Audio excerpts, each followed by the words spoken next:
everyone? Osage Orange here, and welcome to our 9th episode of a Midwestern Minecraft Mining Livestream. Do appreciate everybody who has come out. I hope that your guys' time zone, whatever your guys' time zone is most wunderbar. So, of course, on the agenda for today, mining! Money, money, mining. Money, money, mining. Mining, mining. I know, I had to go a little dramatic there. Silly twee. Silly twee I be. Silly twee I be. So, yeah, we're just going to go ahead and venture forth into the wonderful world of Minecraftery stoofs and, getting that mining stoofs done. So, haven't gotten quite as much done mining wise this past week as I would have liked, but again, IRL always takes precedence. As I've said before, really wish some things IRL didn't have to be so prominent in nature. But life is life. So,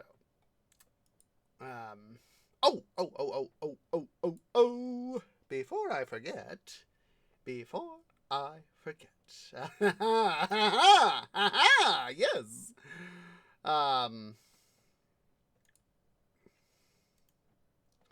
Let's see here. I saw something very early this morning. I got to watch it after. Oops, that is the wrong link. Just a second. Let me make sure. Let's see. Let's see here. There we go. There we go. Let us correct this little bit of dumb-dummage. Burbles! Burbles! You're not gonna make my stuff go boom. But that link, I saw this morning after CBS, City Building Saturdays. And basically, it's a review of the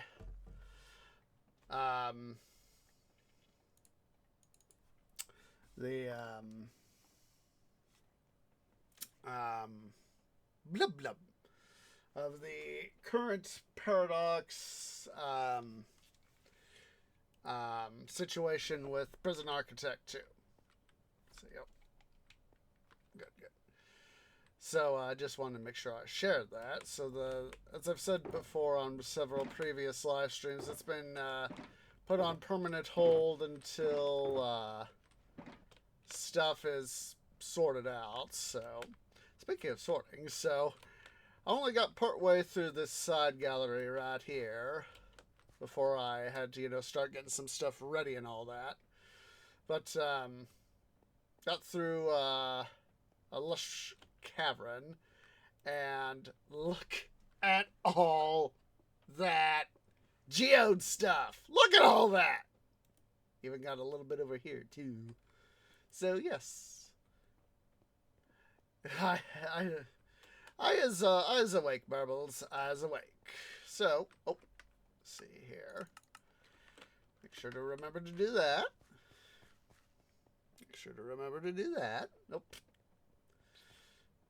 But, yes, I literally hit this giant geode. I was like, oh my god, come on! Come on! I want to get through this thing! So I did. Oh, that's another thing we can do. Boop. Let's go ahead here. Just keep dashing, dashing.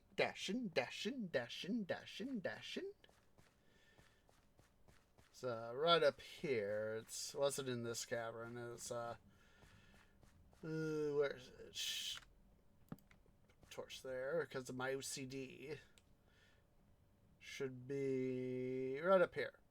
Yeah, right up here. It's this cavern right up here, and basically it was that way. You know, basically that general direction that I found all this stuff, and I was like, oh, goody goody gumdrops. And speaking of goody gumdrops, we just found some gold.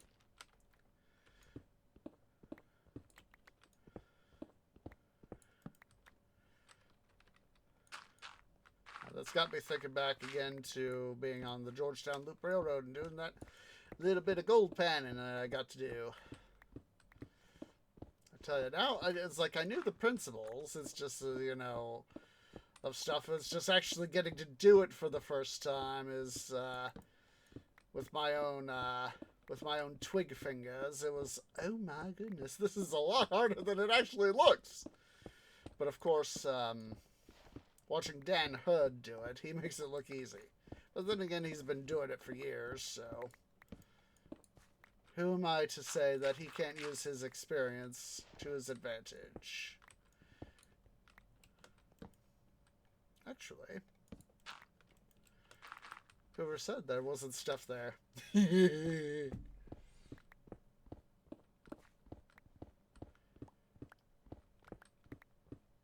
So when we get back to the main mine, oops.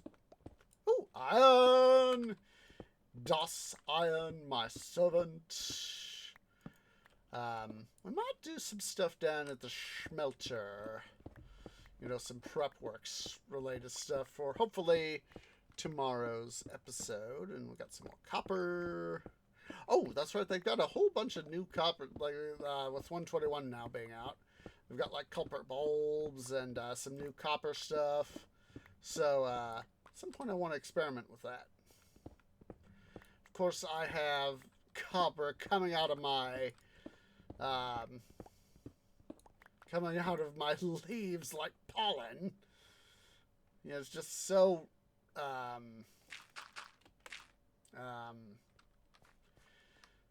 so common. It was like, why do I even still mine it? I was like, oh wait, still have a use for it. Find at least something to use to bling up stuff with. So that'll always be a wunderbar thing.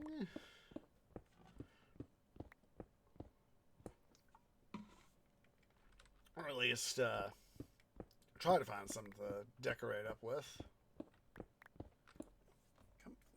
Stupid headset. That's why I hate having the wire get caught it the way it does.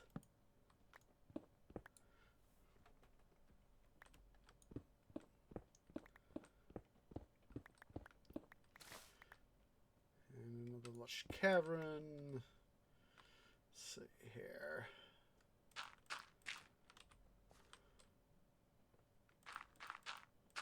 There's that. Oh, don't be a dum-dum tree.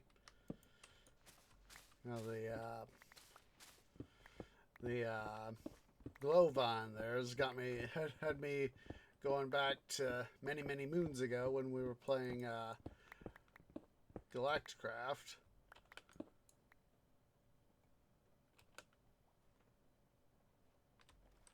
Some water nearby.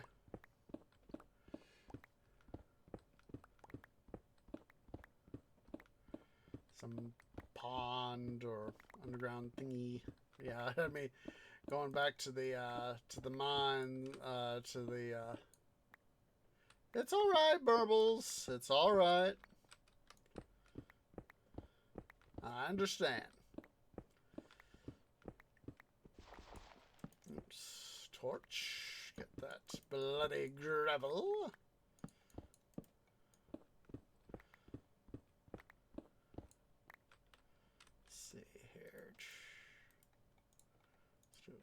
Quick rearrangement. 2, 3. Ooh, hello. 1, 2.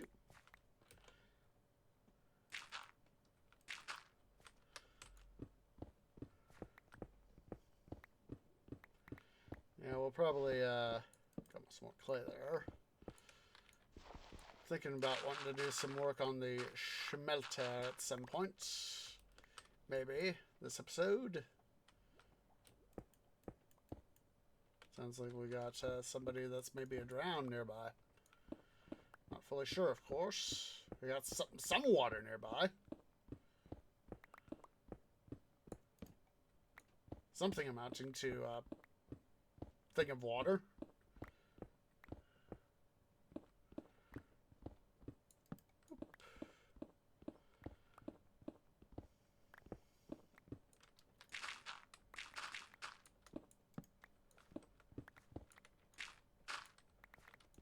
Finally.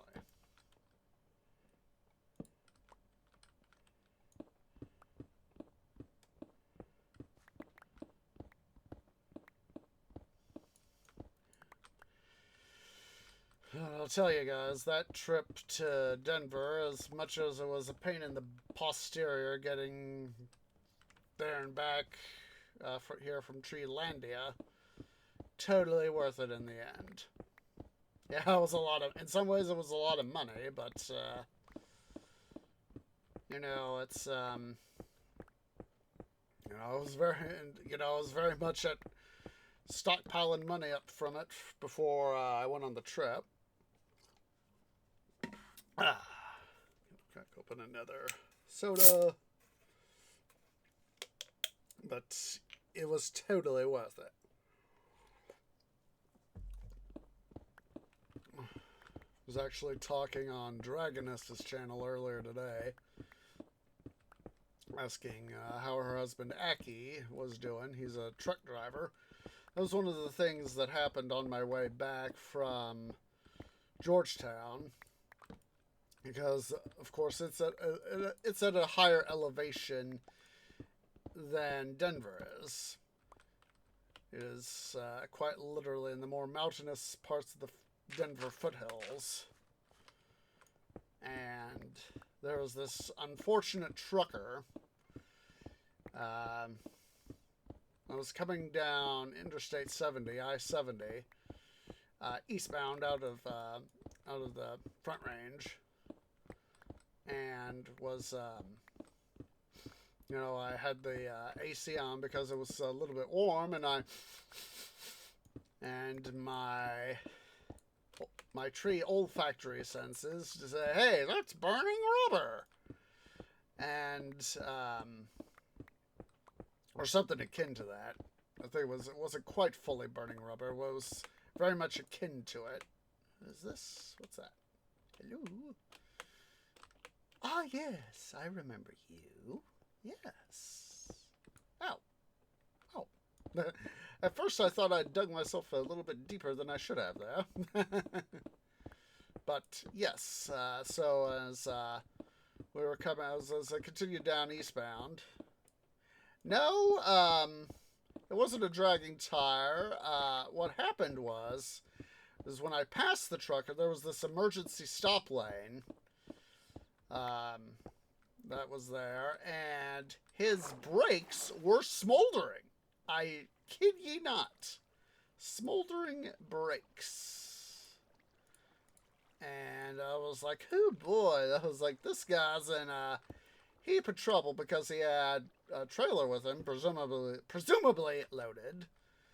And especially, I don't fully remember on the rear tires of the tires of the trailer itself. I don't fully remember. Put you guys in the wrong box. Yeah, exactly. It was, that's what Dragoness said. She said it sounds like it was an inexperienced mountain guy, inexperienced with doing mountain stuff. And so yeah, definitely on his the truck itself. Yeah. It wasn't, you know, quite like a fire, but there were still quote unquote billowing smoke out of the axles where the wheels were. And I was like, oh boy, that guy done shot himself in the foot. Because, you know, it's just, you know, that much more stuff that's got to be worried about. And Wolf Pepper aka Pep, was also there, and he said, "Yeah, that can be a very bad thing. Is if you're an inexperienced driver going down mountains, grades, and all that, and having to deal with that sort of shenaniganery." Come on. So yeah, that was the thing, is that he obviously wore out his brakes, and it was not far from there that they actually had a runaway lane.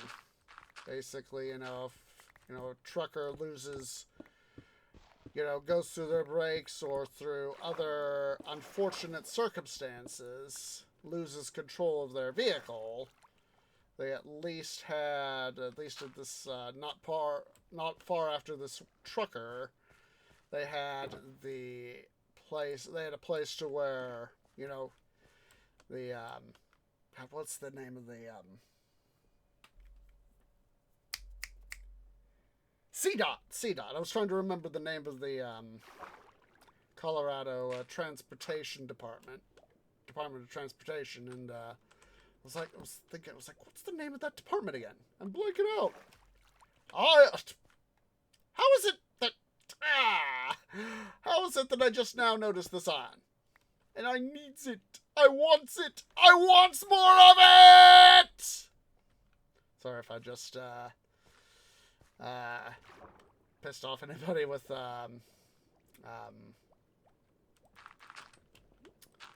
what's it?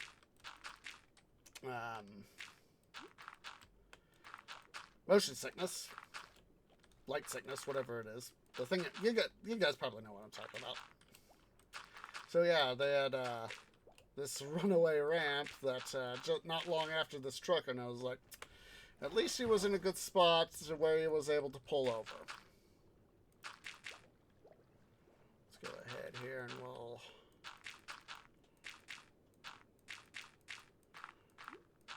Yeah, motion issue, yes, motion issue. Let's see. I'm going to quickly hop up over here and do this. Boop. Bloody flint coal.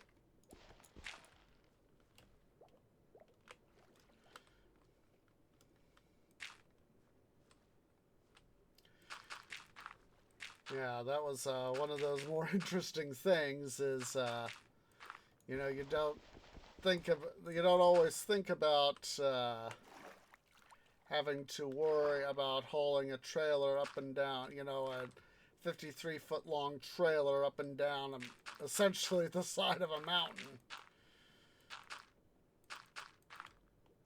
Because one little wrong maneuver, and to quote Leighton Moreland from the Heist Channel, it's a case of whee, going down.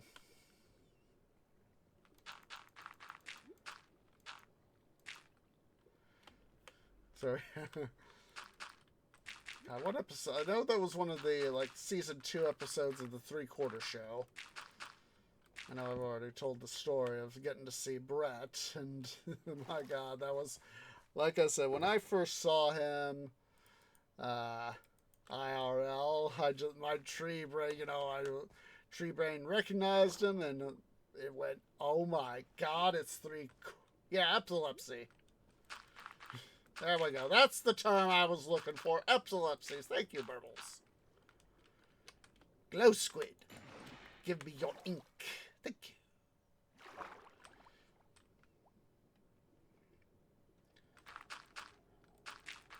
you. Yeah, you wouldn't want a 53-foot trailer going wee down a mountainside. Or preferably, you don't want it going wee down a mountainside.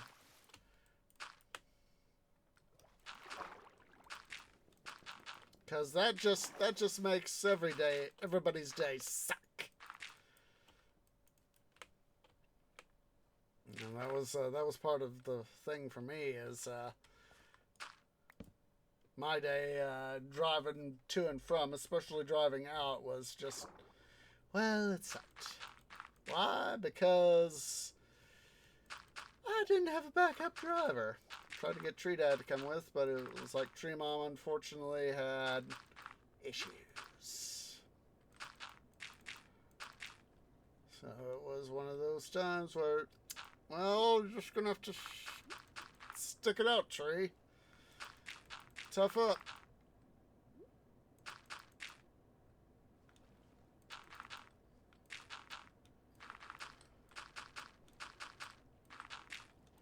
There were several times where I just wish I had that, that extra person, because I was tempted to drive back and I was like, no, you have gone to the effort to plan all this, to do it.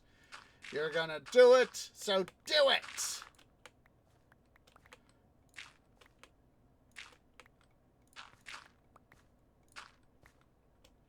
And so I did do it. And I'm glad I did.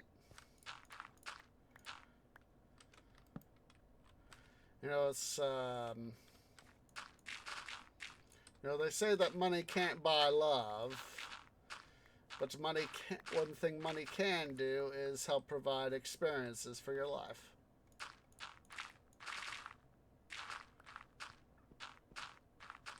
I mean, as much as I need to save money and all that, I would rather have spend some money and give some people have some good experiences rather than, not have those experiences.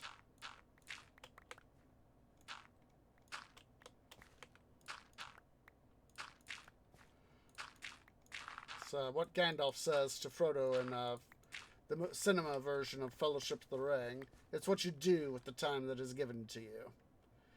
And if my time includes getting to, even though I didn't get to see Heist, even though I didn't get to meet Heist, I did get to meet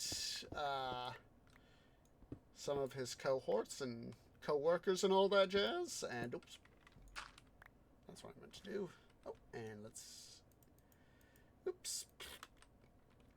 get to meet some of his cohorts and co-workers, and even go get some sleep, Burbles. Sleep is wunderbar. Sleep is love. Sleep is life. I would rather have 2, 3, 4. I would rather have those experiences, and versus not.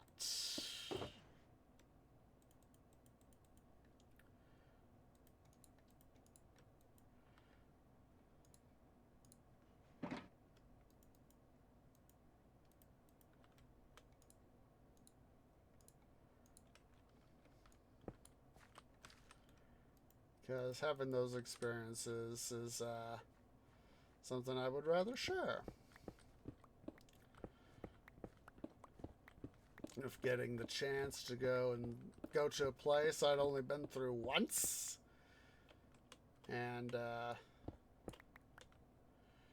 getting to see more of that one place. Oh, hello, come to Daddy. I'd rather take more of that experience, especially if it's doing it with my own hard-earned money. That makes it even more important.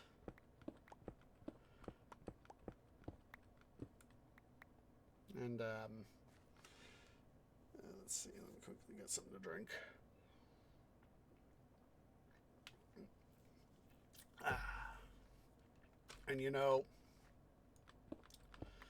And I was even got to help Tree Dad out because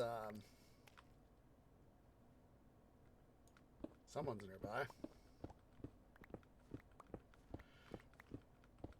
But going to check out Holy Smokes Barbecue, Tree Dad said, hey, would you check out one of the things, I thought of, do they have a rotisserie thing? And I was like, the greatest irony of that is that I had already left the store. I was, back in the mobile I was using. Starting to drive back to my hotel, and then I get a phone call. And so, fortunately, it was Bluetooth. I had my phone Bluetooth enabled and all that. And said, "Yes, Tree Dad, what is it?" And he said, "Yeah, you're still at the store." And I was like, "No, I just departed a few minutes ago, but I'm only like half a mile away. What's up?" Said, "If you would, please, did you see anything amounting to a rotisserie spit that I could put on the grill for whenever you and or Tree Bro come over for family stuff?" And I said, "Well, I don't remember seeing anything, but I'm not too far away. I can make the U-turn." And he said, "If you would, please do. It much appreciates."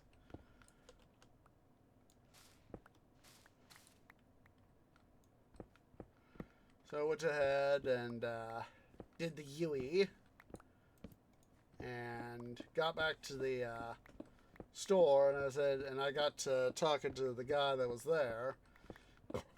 Said, "Yeah, I know I was just here a few moments ago. My dad's looking for a rotisserie spit, motorized rotisserie spit. You wouldn't happen to have anything like that, would you?" And I got him here on the phone. And so I was like, "Oh," and the guy said, "I'll talk to him. Yeah, I'll talk to him." And unfortunately, they didn't have anything amounting to that. But that's okay. It was one of those things is that it was like toward the end of February, a couple weeks before I actually left for the trip, that I had to go do something in my Home Depot store's garden department related to the grill section. And, hello, copper. Ooh. We might do that. Do some, we might go out to, the various farms, the Skelly Farm and the Zambit Farm. And we might go ahead and replace, I don't remember how to make, see, yeah, I think that might be something we might do. Like I said, I know I have copper coming out of my leaves like pollen. And it's just ridiculous how much copper I got. Let's go ahead here. That'll be good. Just a sec, guys. I quickly got to go use Little Tree's room. BRB.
Sorry about that, guys. But yeah, it was just seeing some grilling stuff there, and it was some Traeger stuff for stuff and all that, spices. I just got my canopy moving, mentally speaking, to say, hey, let's see if there's anything worth hooting about, in Denver, store wise for a grill store. As you know, we got like Kansas City style stuff, St. Louis style. Obviously, Denver has a certain flavor of its own from what I've seen. God, what was that name of that? It was this little store not far from my this little barbecue joint, not far from where I stayed. What's the name of that place? I'm gonna have to look that up. See, let's get these two guys chucked in. Oops. Let's see. What was the name of that joint? Let's see here. Let's see.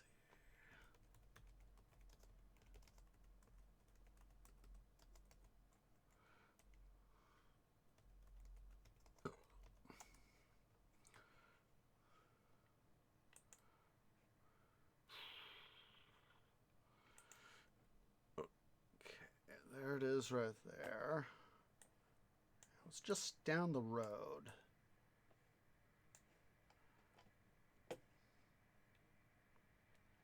Just down West Colfax.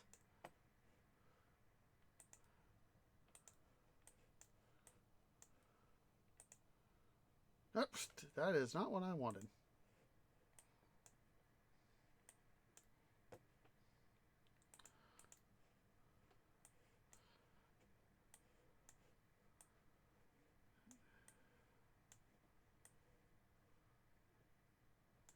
That was not it. That wasn't it.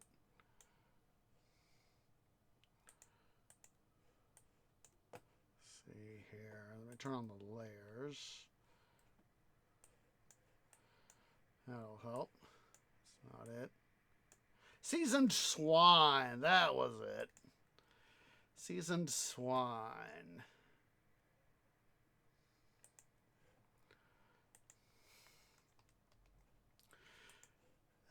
God, what day was that? That was Thursday. It was Thursday. I was thinking it wasn't Wednesday. I did something else Wednesday, I think. Yeah, it was Thursday. It was Thursday. And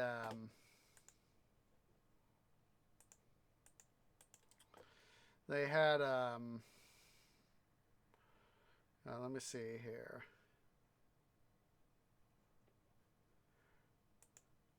I'll try to prompt myself here.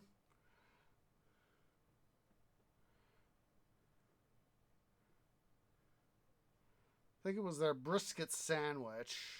It was either their brisket sandwich or their pulled pork sandwich that I got. I was looking at their menu there. But yeah, it wasn't on the ground floor. It was on those on this building. It was on the second level, and so one of these instances like, okay, I was like, so okay, I know I'm in the right spot, and then I saw the door for it, and I was like, oh, they're upstairs. Interesting. Yeah, it was Thursday because it was.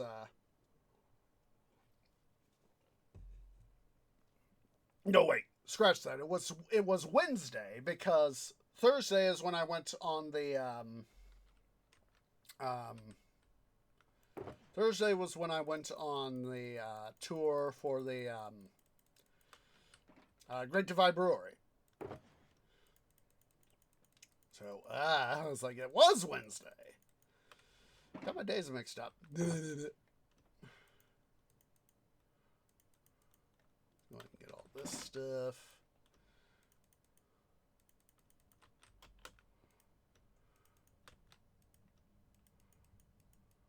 Yeah, I also found, as part of this, I found a dungeon.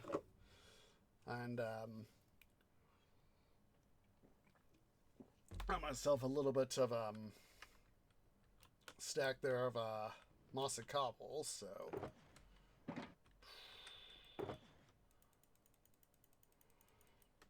I might as well show you guys the stuff I got done. Let's see.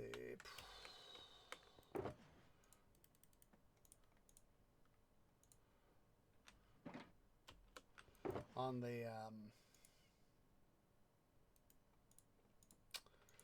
the thing we did at the end of last week's episode. And bear in mind, we are going to be, this is going to be our bookmarker episode for the time being of Minecraft, because we will, of course, be heading back into main season of Midwestern Minecraft, hopefully tomorrow, knock on wood. And, you know, don't need any of that burnout. Probably can be another thing we'll do is, I want to get, if possible,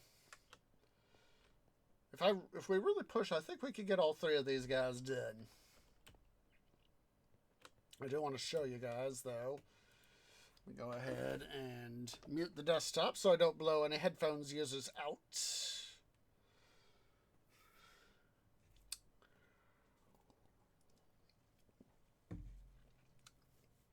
I might also just do some work on the smelter itself. Let's go ahead here and doop, boop.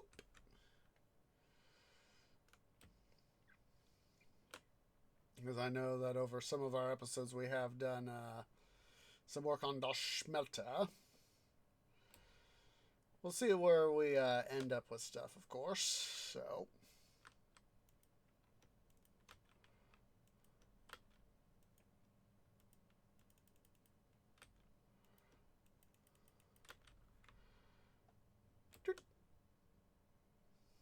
Yeah, we did get a couple weeks back. We did get some of the roof stuff here done. Still need to get some work done on that, and got some of the woodset system here further refined and all that. So let's go ahead here.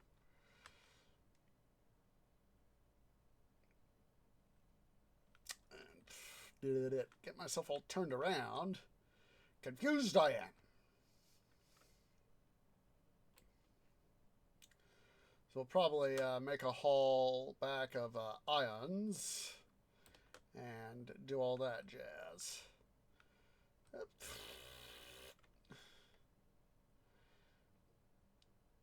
myself all tangled up.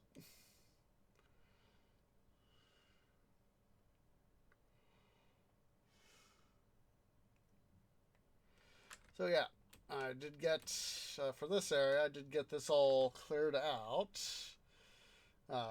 Floor installed the lighting system, got the roof up to, got a thing up to here, and then we'll have it, you know, this part here, I will save myself some mining, at least have it be accessible there, and probably install some sort of item check system that we could probably, you know, just, you know, put up a ladder right here and have it go up, and did all that. But yeah, this stuff I got done there. So we got a metric butt ton of stuff over here. I'm gonna have to you know, worry about going and sorting through and all that jazz.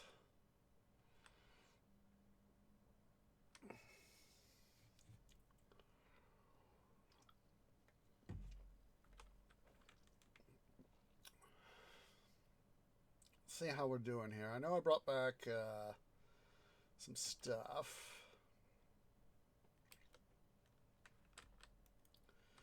Let's see.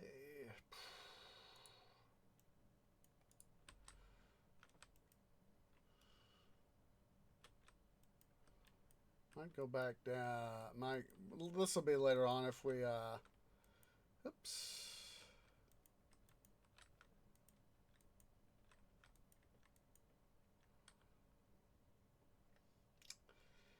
Be later on. Might bring back some of that spruce wood and turn it into chests so we can have some more chests to make more hoppers.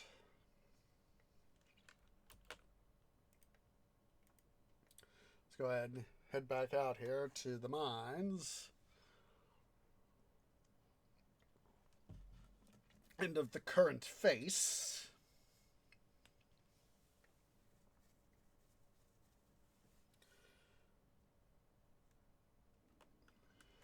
You know, it's sad thing, you know, how much you know, miners have had to go through over the years, the decades, the centuries of doing stuff related to their profession. Let's go ahead and turn volume back on so as that we can all hear.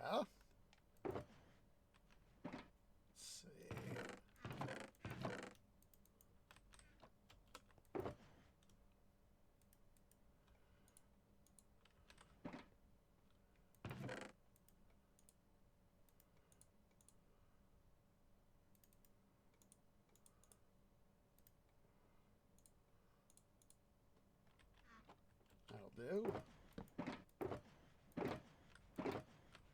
We are all up to par.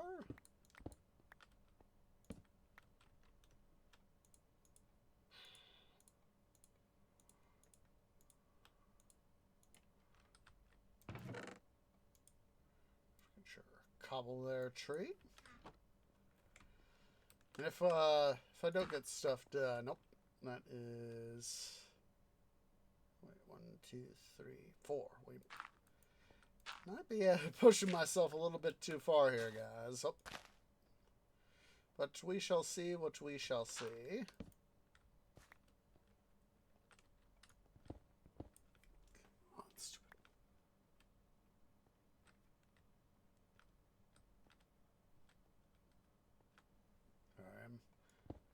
Having to adjust my headsets, the 3.5 millimeter jack on my headset to make sure I hear shit. Sorry, I did not mean to drop the S-bomb. My brain just went on autopilot. Sorry if I offended anybody's sensibilities.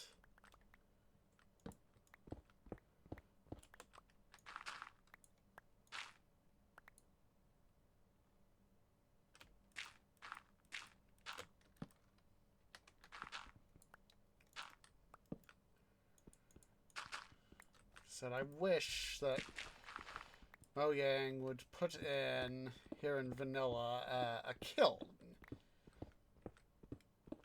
You know how there's the you guys know, of course, know how there's the cooker, which improves food cooking time. There's the blast furnace for metals. What I would see for a kiln would be having an improved burn for definitely for netherrack and clay, maybe also sand. But yeah, that would be nice.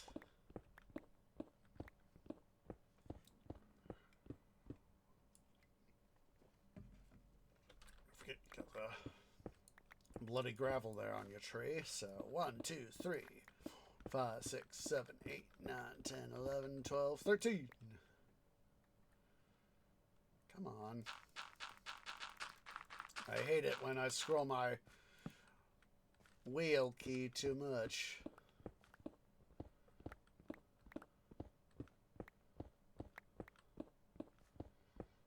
Definitely gonna have to make sure we iron. Definitely have to make sure that we make a some upgrades.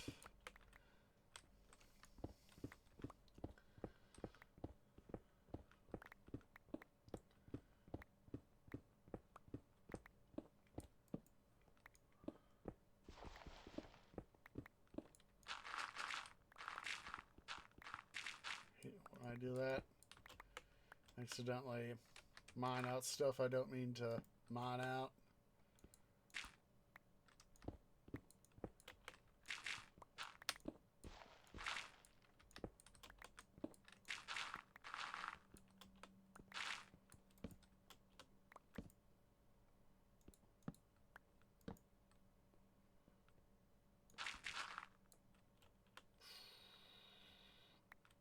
Darn it, tree.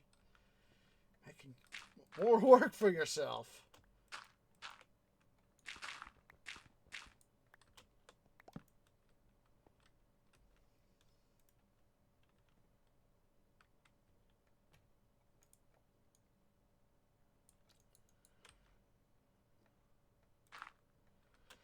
So I've said, when it comes to now with the lush caves biomes and all that, I will never want for clay again.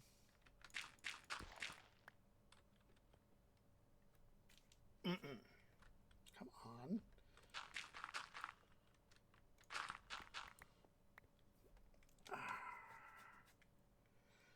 Sorry. Part of my trunk was being itchy. Neck joint.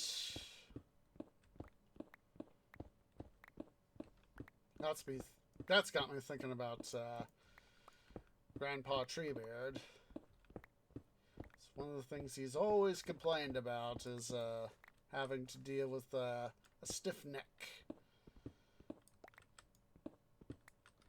Times where he'll say, "I envy you, Sage Orange, my grandson. You have a lot less stiff neck." And I was like, Grandpa Treebeard, you wouldn't believe some of the stiff-necked people that I have met over the years. I know you've met your share too. But just some of these people are just go, why do you exist?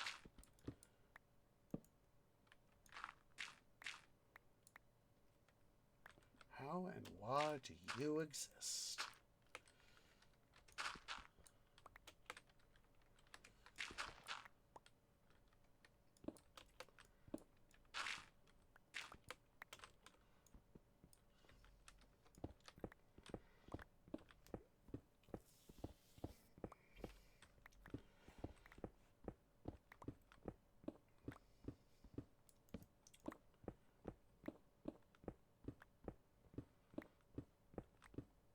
That could be a thing we could do. When we're, like I said, if we can get it done right, I'd really like the opportunity to be able to get, say, some work done with the smelter. You know, do some smelting. What I'm thinking is, yes, Tree does think.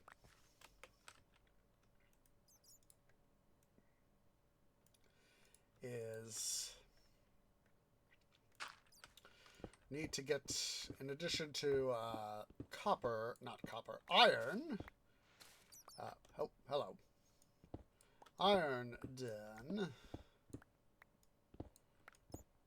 As well as some copper. The thing that we need to have happen is, oh yes, I've already been here. I must have figured that I'll probably run into this area at some point. That did turn on, yes.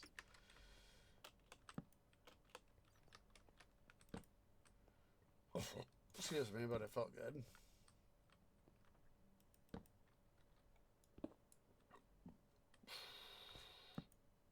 That's it. Well, so at least something.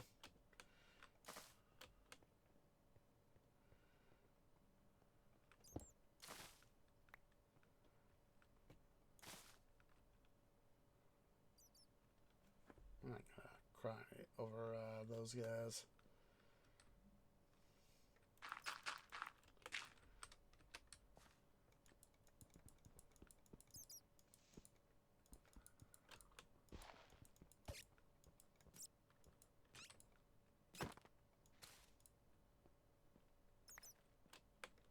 I just wanted the joy of having smited a bat.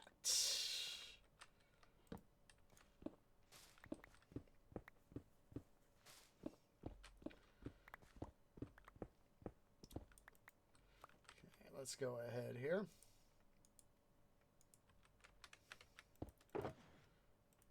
Oops.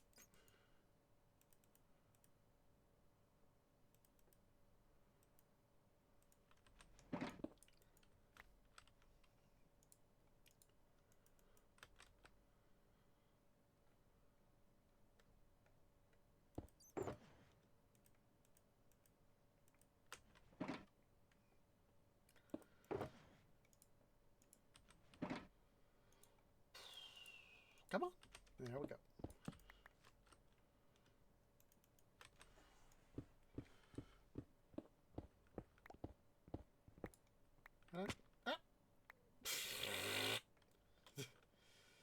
Just literally fell in the thing.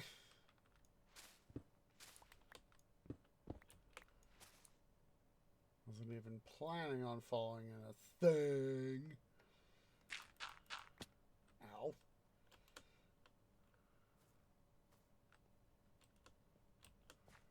Don't go get those glowberries. You don't really need them.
Sorry, I had to stretch.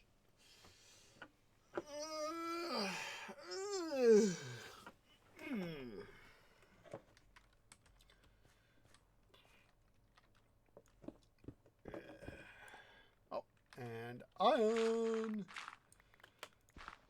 More iron. And more iron. Literally hit the jackpot.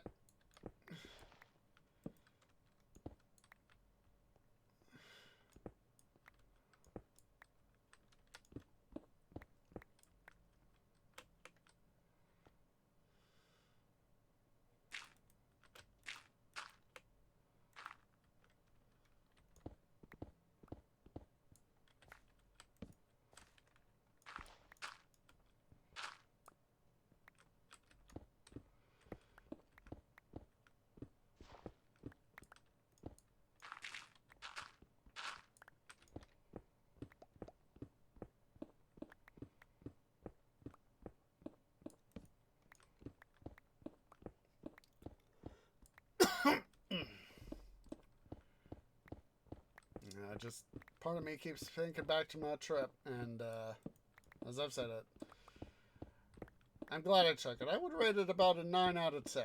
There were a few things along the way that I, wish I didn't have to deal with or could have been better. I would rate it about a 9 out of 10.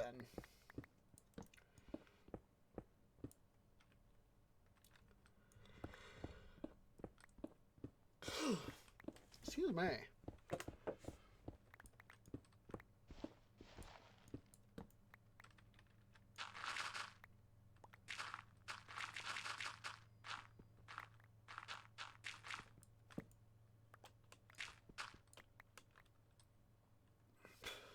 My God. I just had a flashback to many, many, many years ago.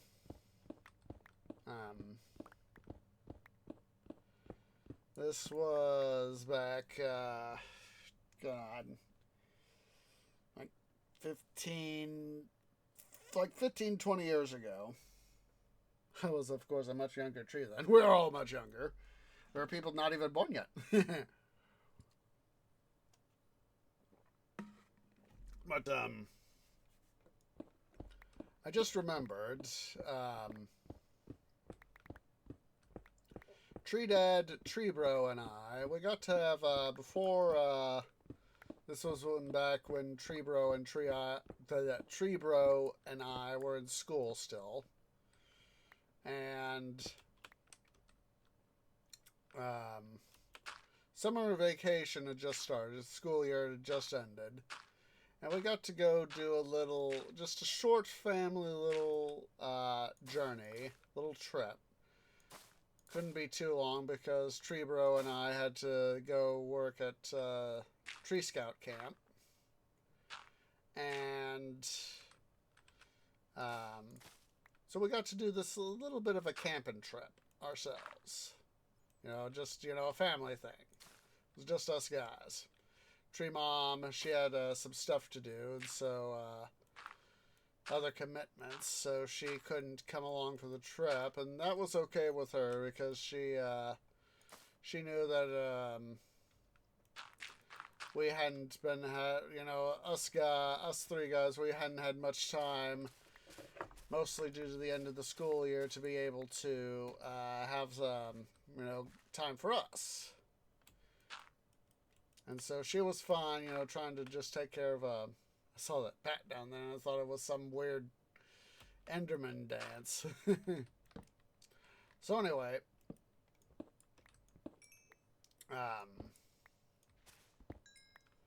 what was for me a new series at the time, I know I've referenced this series before, is the Gondolera Cycle by Randall Garrett and Vicky Hadron. And God, it was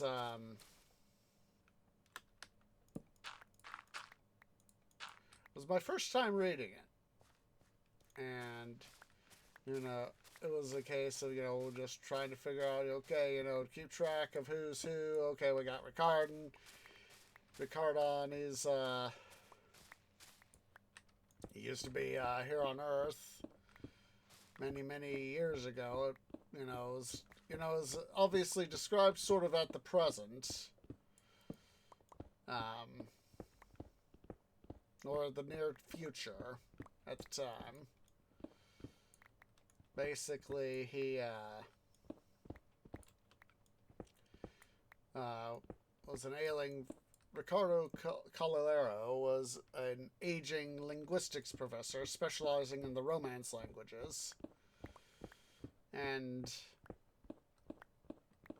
he is he's essentially on Sabbat. Let me get you guys a link for that. Let me see if there's a thing for it on Goodreads. There should be.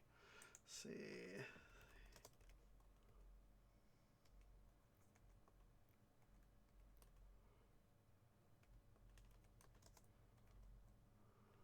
There we go. Gondolera Cycle. There we go.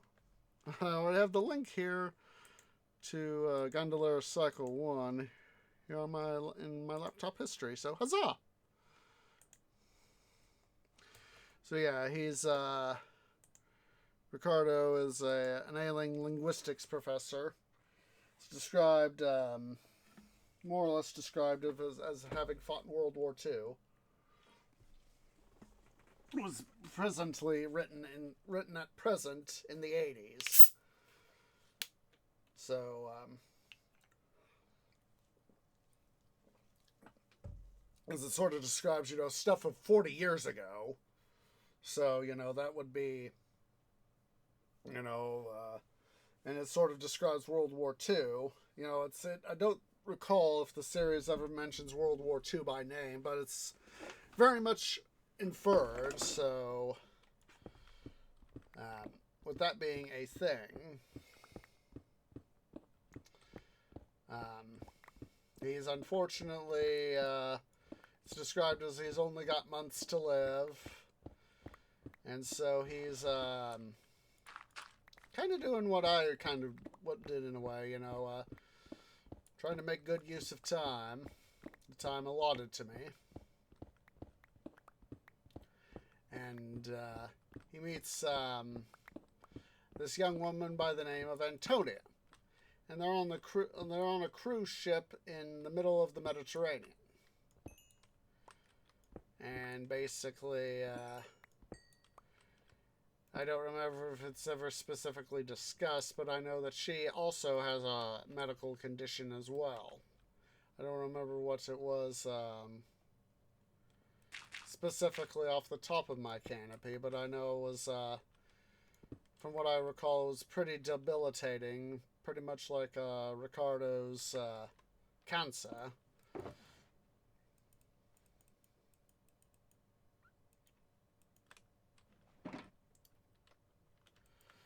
And so she, too, like him, is, trying to make the best of rough times for her. Oops. Oops. Oops. Oops. Oops. Oops. Oops. And so, God, what book was I on? I didn't have my e-reader at the time. It wouldn't be for another... This was in the mid-2000s. About 2005 is what I'm remembering. 2005-ish. Was that 06? No, it was 05. It was 05. Because I had done some fantasy. One of the things I had done that school year, the 04, 05 school year, I'd done some stuff for one of my English classes, and I forget what it was I did. I'd have to go deep diving into my stuff and all that to prompt myself, but it had been something about science fiction that I had done this report on. And so I had asked Tree Dad, he was like, is there anything in, in your, in the Tree Family Library that is worth, it would be worth, fairly easy, it's, you got anything that, would be interesting to read, but wouldn't be, something, because of this trip, would be fairly, in its own way, fairly quick to read, that way, could do, like say, have a big couple, say, something fairly easy, I could get a nice chunk of the way through on the road, Tree Dad would be driving, and, depending on who drew straws to be able to be in the, front seat by Tree Dad, to be co-pilot.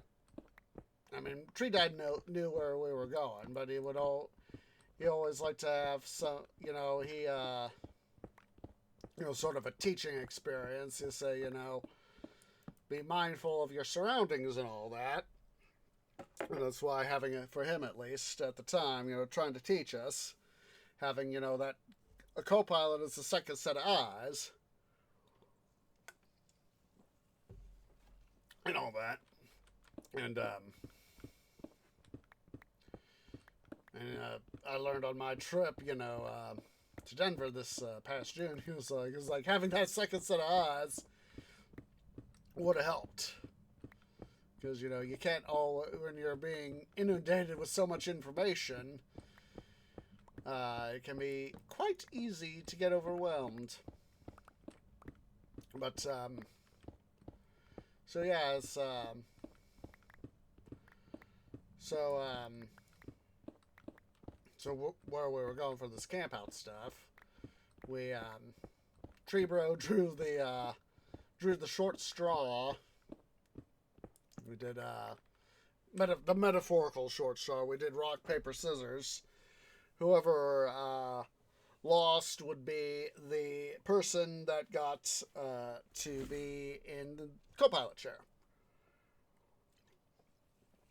And so Treebo's the one who lost, so he got to be in the co-pilot chair. And that allowed me to be able to start reading the Gondolera cycle. And so, or at least continue where I was reading off. Oh, hello. And so where I was, let's see, get that out of the way. Oh, and I need to put up some of my, what's it?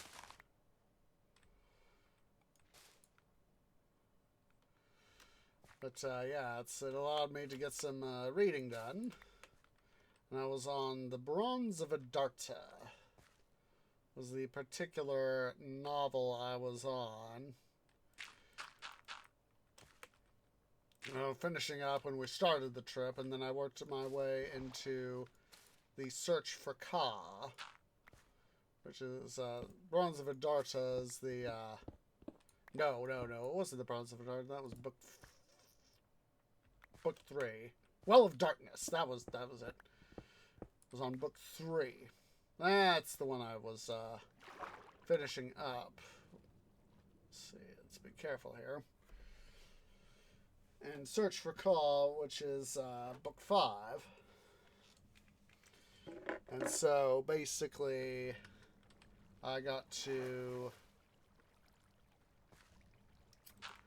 you know, read book 5 of the series while in transit. Go there on.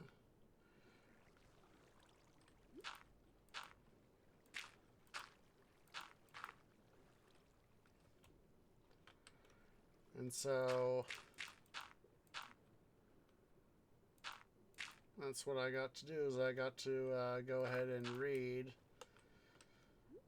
those 2 books. I'll finish the Well of Darkness and move on to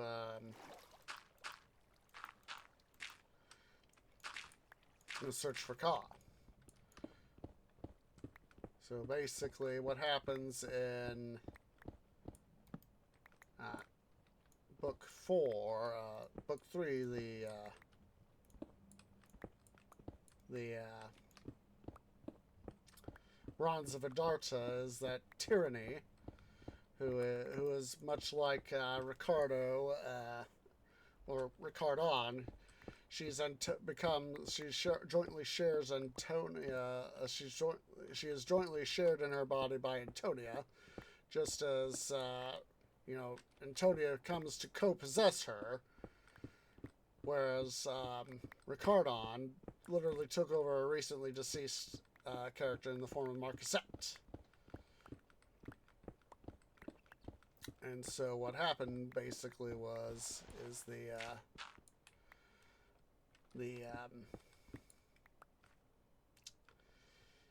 he you know, was sort of, you know, both of them they had died when the meteor struck their cruise ship, their Mediterranean cruise ship. And basically they each had their own story arc. And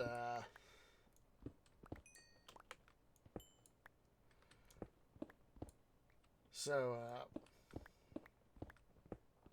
toward the end of it's sort of vaguely hinted at in a little bit of ways prior to it. But toward the end of the Bronze of Adarta, we know, start to get the feeling, things are, really going to be changing now that the duo think that they have the Ryara, which is a jewel which permits amplification of native Gondolaran telepathy powers. Basically, ESP and that sort of thing. And basically, it's at the start of the Well of Darkness that Ricardon's Shaum, a great war cat the size of a tiger, or somewhat larger than a tiger, gets called to the Valley of Shaum. And basically, Ricardon, as the duo try to make their escape from Adarta, they get recaptured by the baddies, or some of the baddies. And of course, these are at the time of the series, we think they're the baddies, but they are just passing baddies. They're minor baddies in the grand scheme of things. But I was most of the way through Well of Darkness. Let's see, I was about... Oh, jeez, I forgot about that.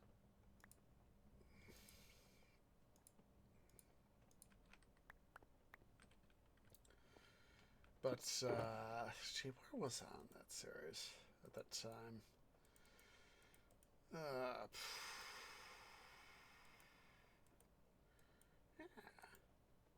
Bloody gravel.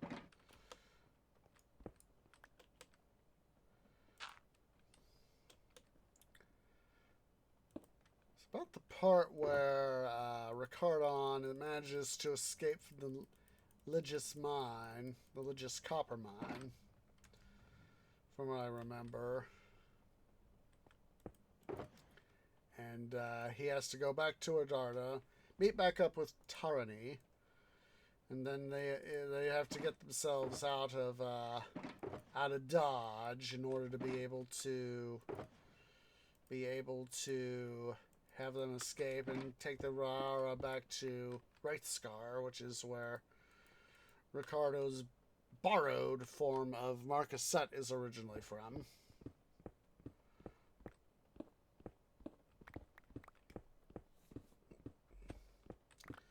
So,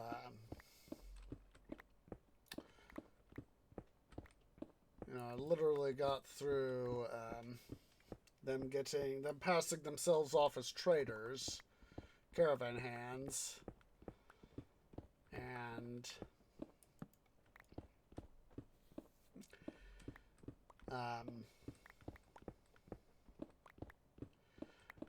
and that's just over about halfway through the novel. These are sort of shorter novels. The Goodreads edition that the link I posted to had the first 3 volumes. Steel of Wraithscar, Glass of Discornus, and Bronze of Adarta, all combined into 1 volume. And Cycle 2 is Well of Darkness, Search for Ka, Return to Adarta. Those 3 volumes combined into a single edition. And then the 7th book in the series is The River Wall, in which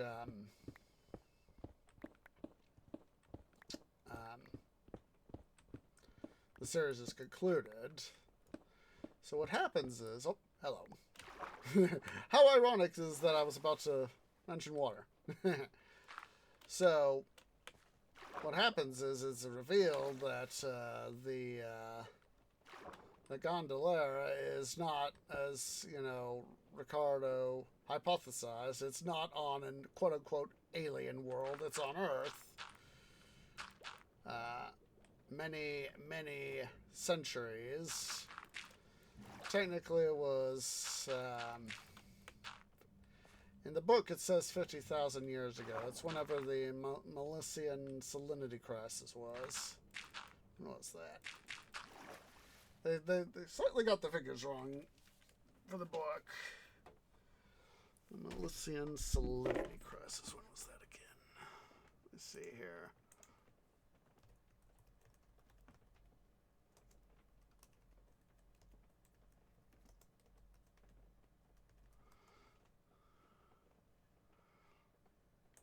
Messinian. It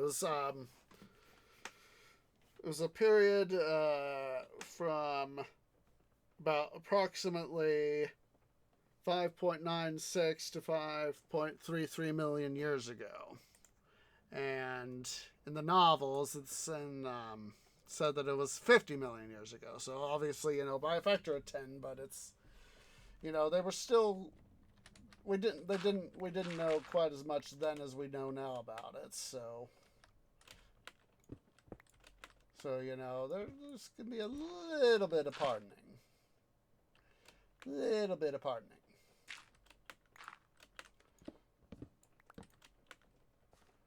For a slight boo-boo.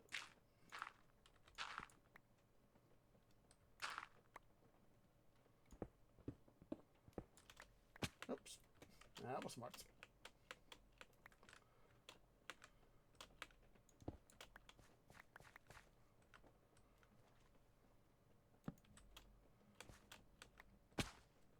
Ow.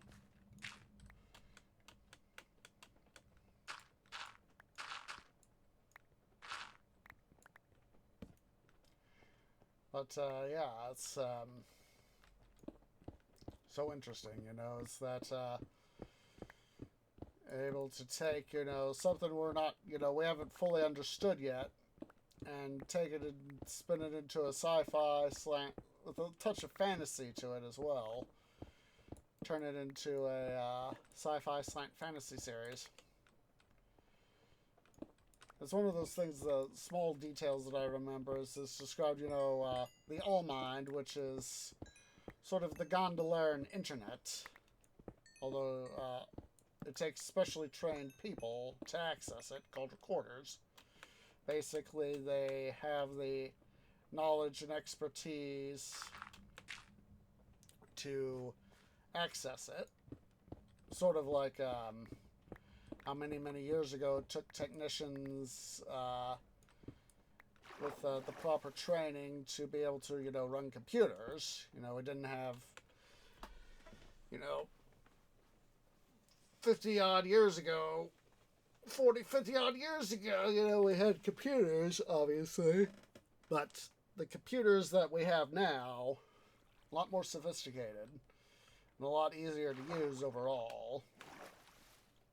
Back then, computers would often require some very specific programming capabilities. So that's what sort of a recorder functions as, is a computer technician, you can argue. And very interesting when you think about it. That's why I say there's not hard science fiction, but soft science fiction with a certain degree of touch of fantasy. Oh, that was smarts. That was real smarts. Just a sec, guys. I gotta go use the little trees room again. BRB.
Sorry about that, guys. So yeah, we just found ourselves having to explain all of what was going on. You know, just had to go on this tangent. So anyway, over the course of this trip, there will be times where, depending on how things went, I might be able to get in on the actual camping out parts. There might be times where I would, sometimes I would get the ability to have, you know, especially on the drive portions, that's when I would really be able, because we had to, because we're driving around a number of places and all that,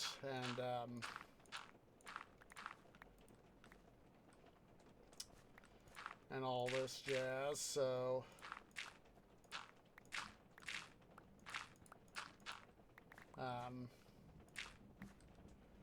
so basically what happened was that during the driving portions especially, you know, I would get to, there would be times where I'd be able to, you know, if we had like a segment where we had like 4 or 5 hours to drive, it was 2 occasions where I had like, I could literally was able to be the one not having to worry about being co-pilot and all that. Oops. I need you again for torches. But there were several occasions where quite literally I didn't have to worry about being co-pilot. And I could literally spend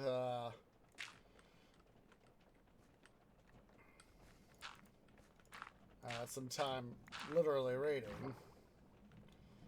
And there would be times where Tree Dad said, "Come on, son, get your head up. I know I know you find that series interesting. You need to get your head out of your paper and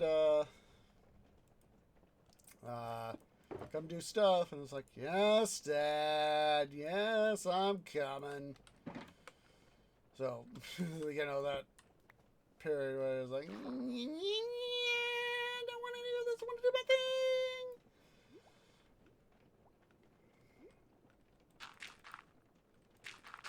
But yeah, I would, and then there were other times,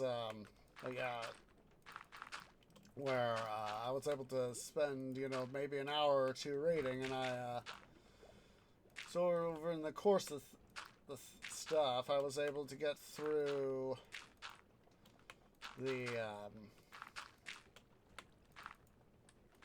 finish up the Well of Darkness, then get through the Search for Ka, and by the time we got home from our trip was about a quarter of the way through Return to Adarta, the 6th book in the series.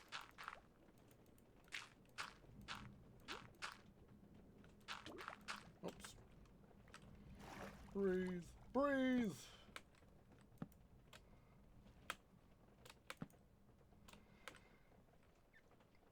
And I was maybe I was a third of the way through.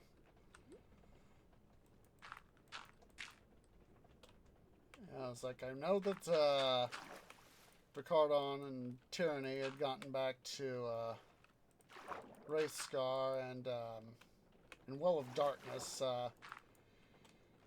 Tyranny had gotten bonded to Keisha's mate, Yesha, as she became known.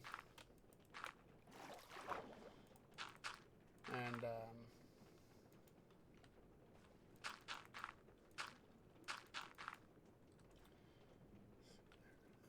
was like, I knew I saw some redstone here somewhere.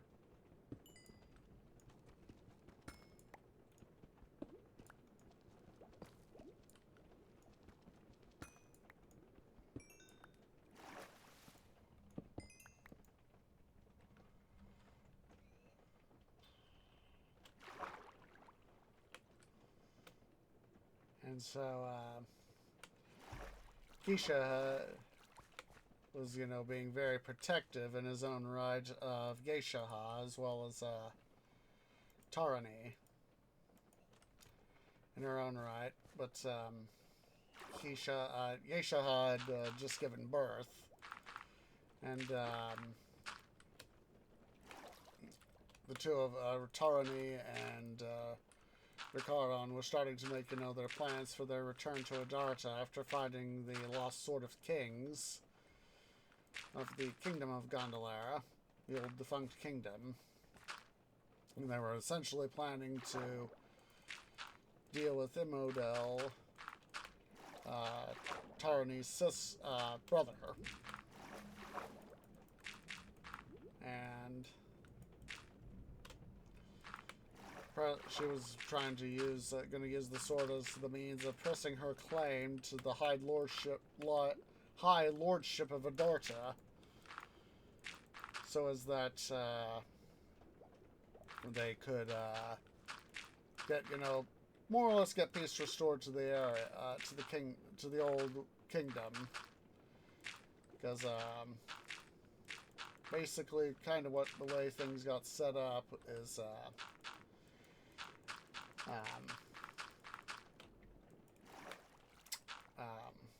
In Gondolera, there's sort of two abstract differences in political systems between Adarta and Wraithscar.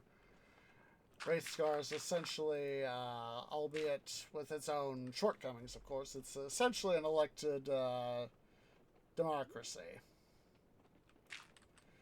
You know, a semi-democracy.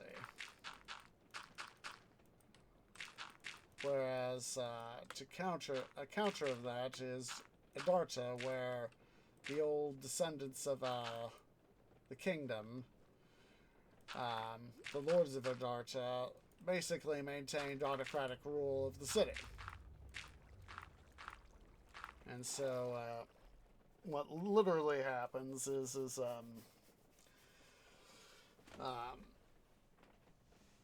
by the time I finally got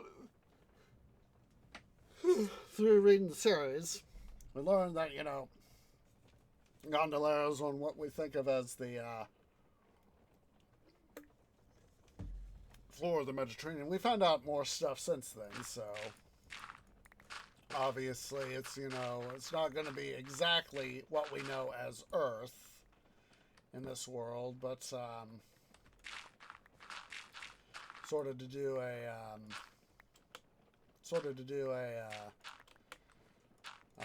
MCU sort of thing.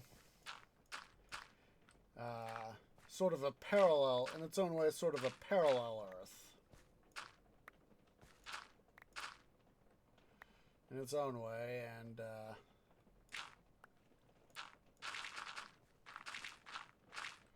you know, slight differences, but obviously very much akin to what we think of as Earth. And that the Gondolerans, 5 million years early, or about 5 million years early, start walking on what we think of as the surface. Or as Ricardon says in his headcanon, what was it he said? I'm blanking out.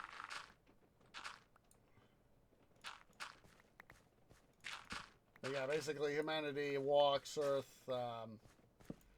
5 million years early.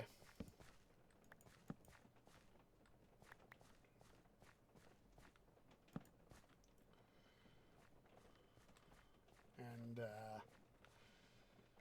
you know, the implications of such change.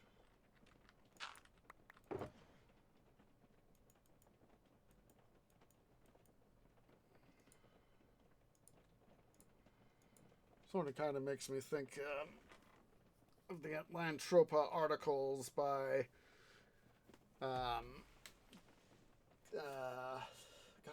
what's his surname? Cody of Alternate History Hub. Basically, what we think of as World War II takes a different turn.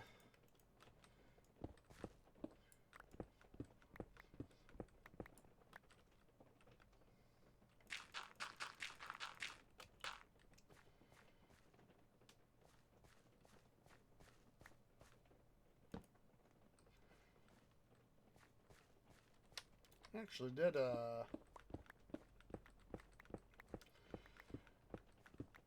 Cody Franklin, that was his surname. Cody Franklin.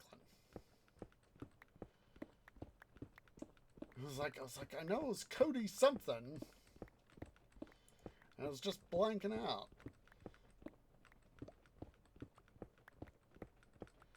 It's been a while since I last read it. I'm not sure if he's going to kind of, I'm not sure if he's going to come out with a sequel to that that book or not. Because a number of things were kind of left unresolved. Let's see here.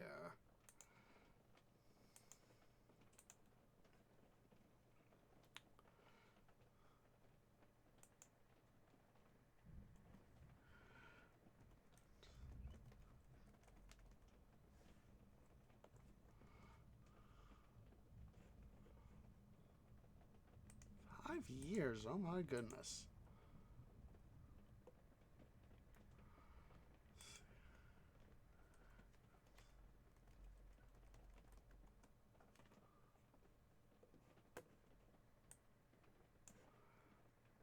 There we go.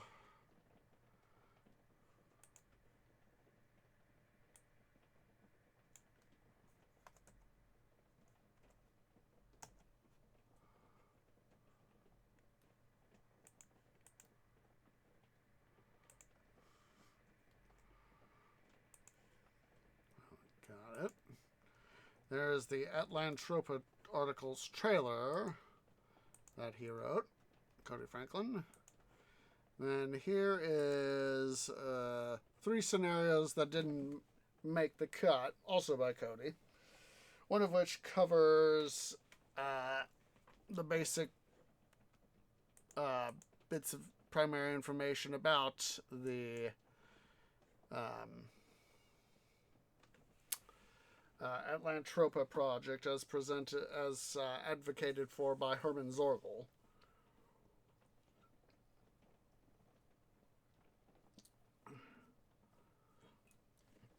I mean, the book is Atlantropa articles is basically could be, just a, one-off thing, but I haven't read the book in a while, so see, when was that? 5 years ago? Has it really been 5 years? 2018. 2018. Jeez frickin' Louise. That is a long time ago. But, yeah. There were a number of, I feel that a number of loose ends were left in that book. I found that I have become a fan of alternate history.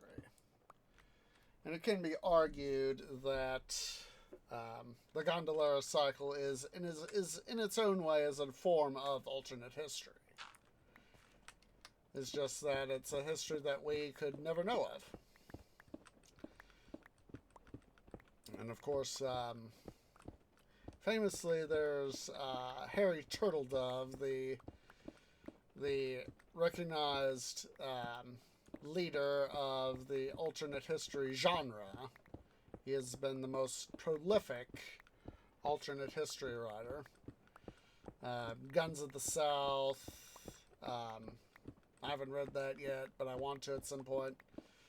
And Southern Victory series, I've read that several times. Features when the Confederacy... Oh, hello. Are you who I think you are?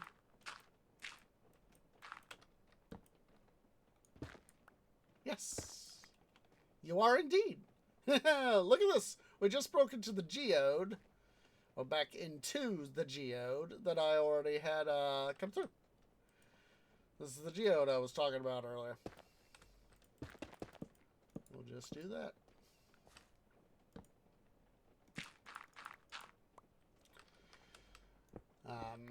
But going back to topic at hand, South in Timeline 191, aka Southern Victory. South Confederacy successfully secedes from the Union after a few changes, most notably what we know as history. The Battle of Antietam occurred because Union forces were able to intercept a dropped copy of General Lee's Special Order 191, which is how the series derives its name. And because in the series those orders are never intercepted by Union forces, U.S. forces, the 2, 3, 4, 5, 6, 7, 8, 9, 10, the Confederacy is able to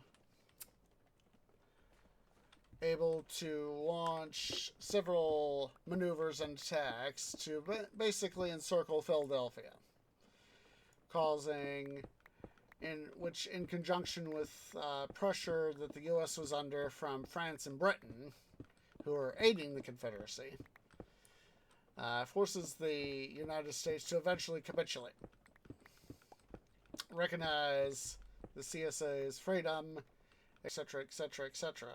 And why did I not get that dirt up there?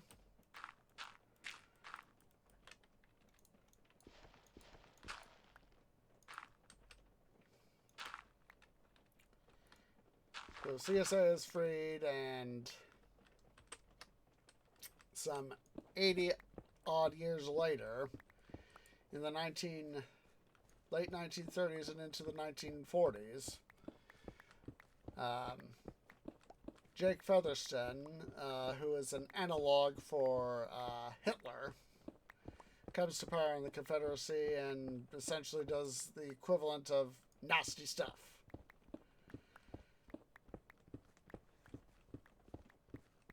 Let's see what else. And that was the thing. I was Robert Conroy.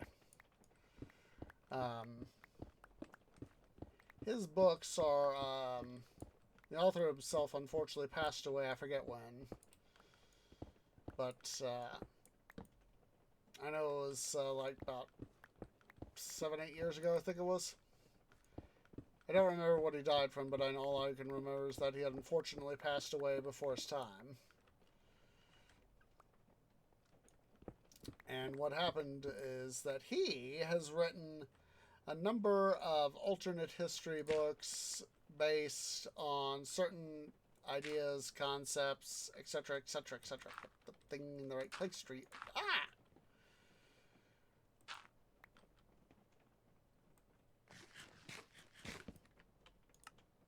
Set to peaceful. There we go. And so he, he showed up. I don't remember exactly what I was Googling when I found out about him. I think it was something like doing some research on Timeline 191. And his stuff came up. So I went ahead and, I've made a mental note of some of his stuff. And I'm looking forward to, at some point, buying at least some of his books so I can read them. And these are, again, alternate history books.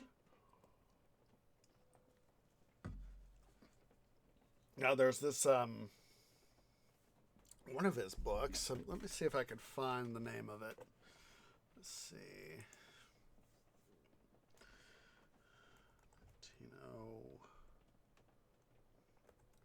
One. There we go.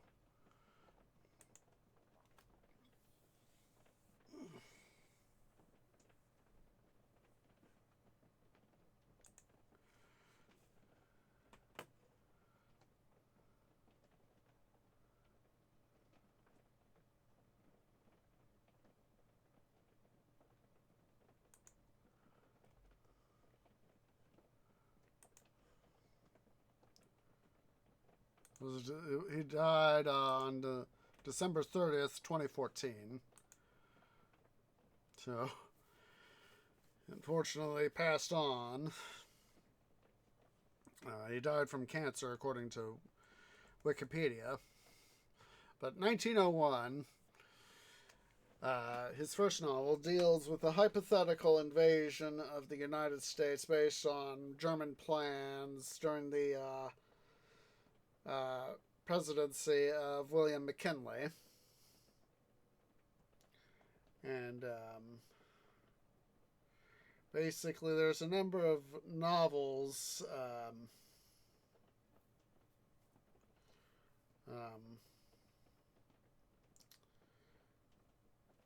Basically, I'm seeing, a number of things here of his books that I was like, ooh, that looks cool, that looks cool, that looks cool, etc., etc., etc. And I want to buy. But for the time being, I am going to have to. Oops, you are misplaced.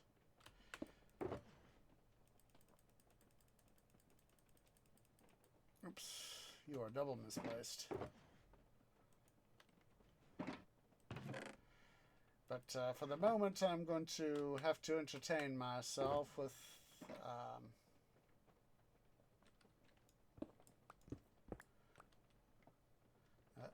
excuse me, with as soon as I get done with the Belisarius series by Eric Flint and David Drake, which is in of itself an alternate history series. I'm going to be going back to a little bit of fantasy by E. Knight called The Age of Fire. Basically, it's a hexology. Covers the life of 3 dragon siblings.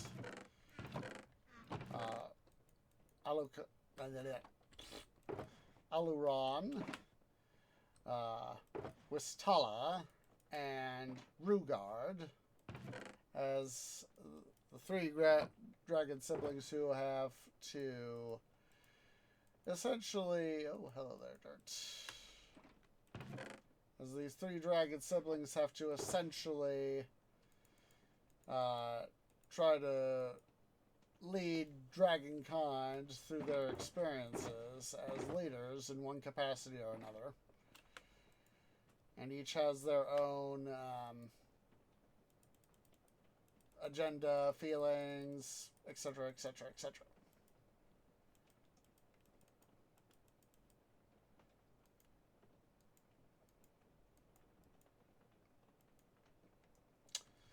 And so that's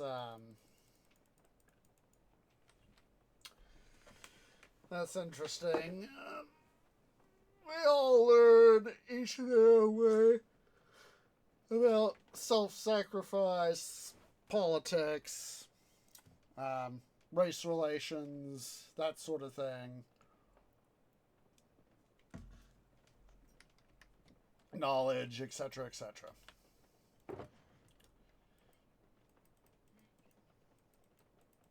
Let's go ahead here, grab our stuff.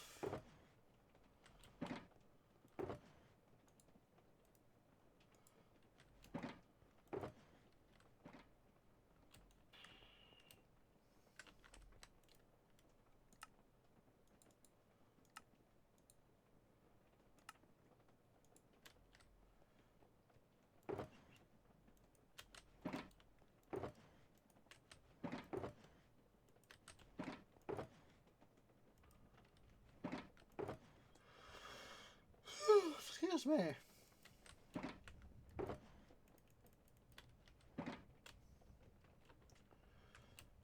see, what do I have? That's empty, that's empty. And on that, we need 2 stacks of torches. Make sure we don't have any torches lurking elsewhere willy-nilly.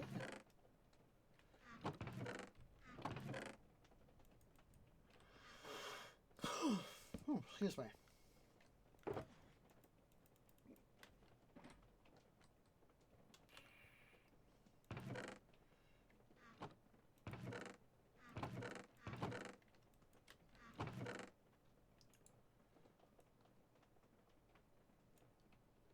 Excuse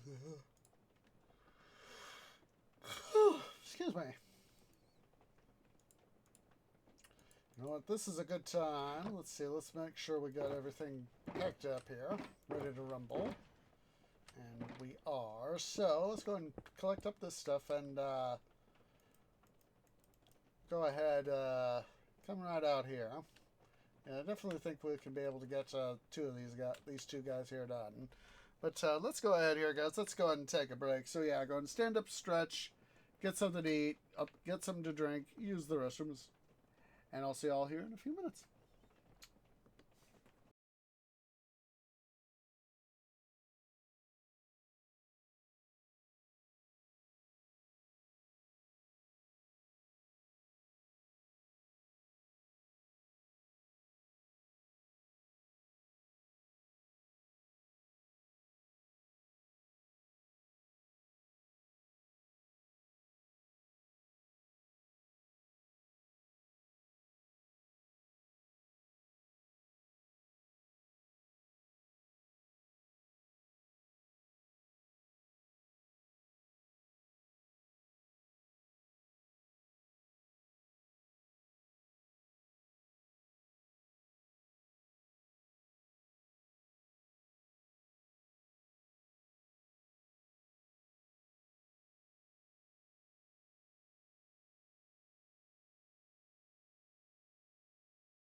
Okay, guys, tree is back. Sorry, it took me an extra moment to take care of some stuff here. As White Cat, yeah, I'm looking at you here, White Cat. You, sir, were being a little attention needer. Yes, you were. Yes, you were. Quite the little attention needer. Hopefully, you have calmed down now. You know, it's getting back to the topic we were talking about of alternate history. I remember seeing, it's been a while, but I have a copy of it, War of the World, the 1953 War of the Worlds. There's a scene in the movie. Basically, they took the George Orwell, not George Orwell? No, not George Orwell. A totally different writer. Oh, jeez, Louise, White Cat. Just a sec. He wants out now. He's not done being a drama queen.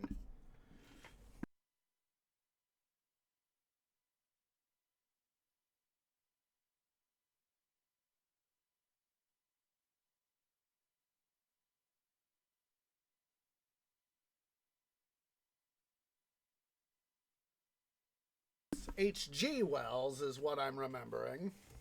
White Cat is out, at least. Kind of similar names, but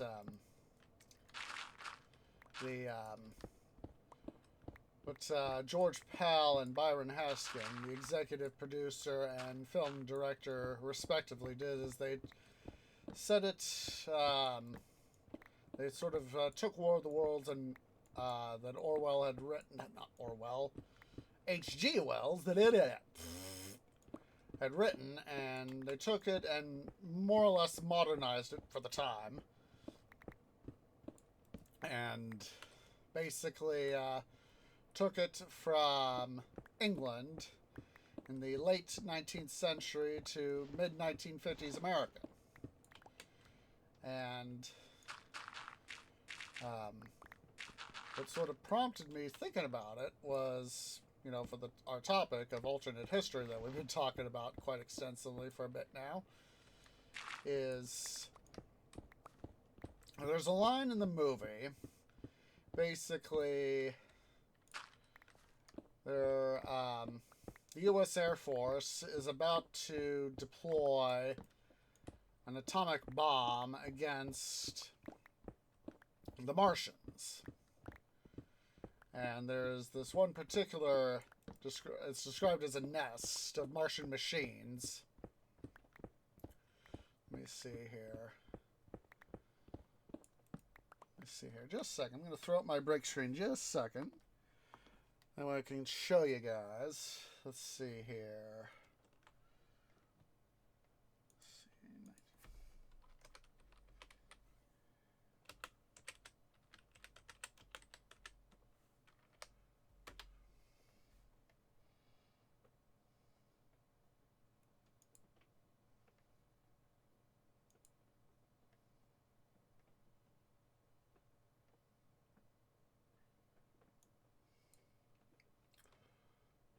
See if I can bring this up.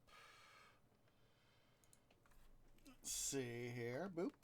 Hopefully it will work. Hopefully it'll show up. Yes, it does. So, this is direct from this screenshot is direct from the 1953 film. These are the Martian war machines that are described in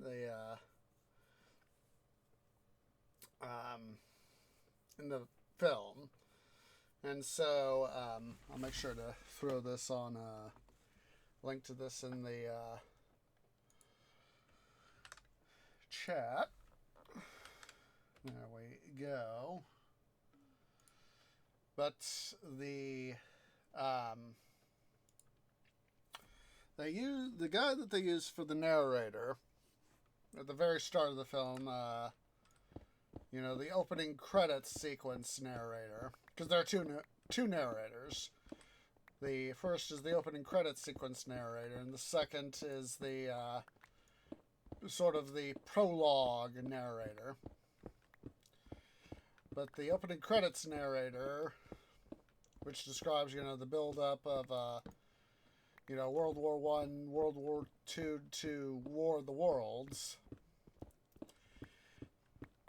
He's got himself a tape recorder, and he goes around, he's describing the situation where we are in the movie, and basically, as I said, the U.S. Air Force is preparing to drop an A-bomb on this Martian war machine nest, and so he says, so these tapes I'm recording are for the sake of future history, if any. And that just sort of, prompted me to think about that, how alternate history is, had a thing gone a different way. And what would have happened had things gone that alternate way. Because, it's kind of like the Titanic disaster. All it can take is one little subtle change to have literally history be different from what we know. So, as using the Titanic as indicated as an example, what would have happened had she not collided with the iceberg?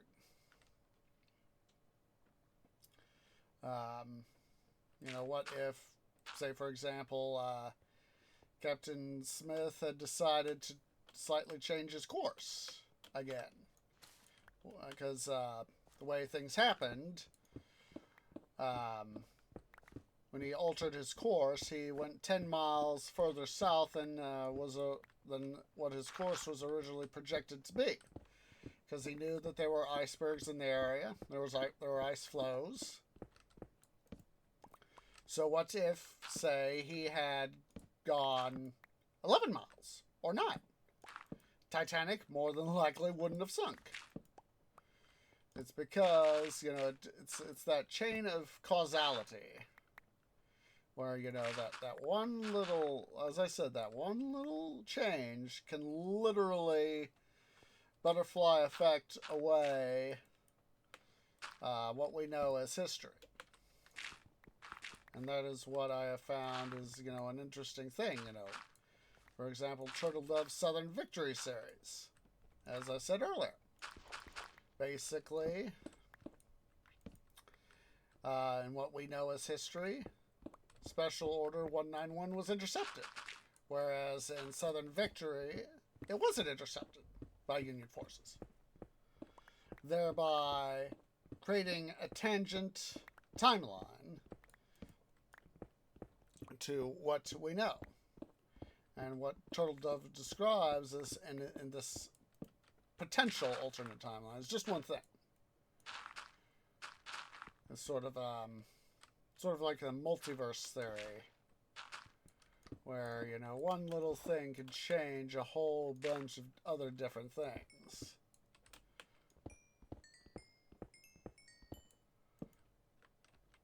And you can never know what is going to be changed. Go back and make this deposit. See, 1, 2, 3, 6, 7, 8, 9, 10.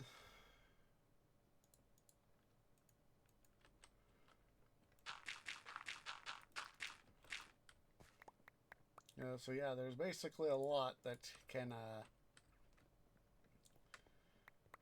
be changed in order to have this divergent timeline.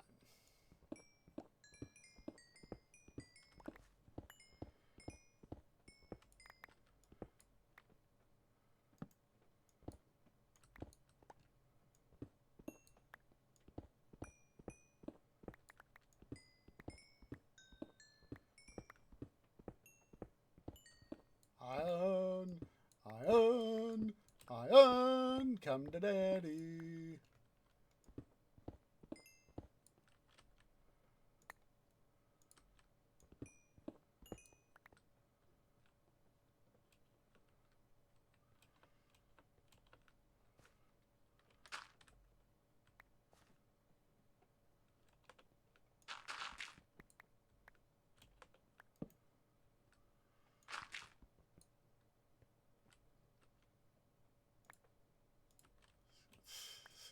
So much effort just to pick up clay balls.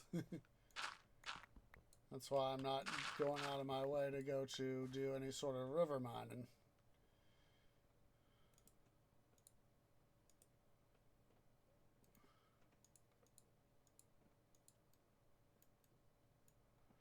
I can literally not have to worry about doing anything related to that.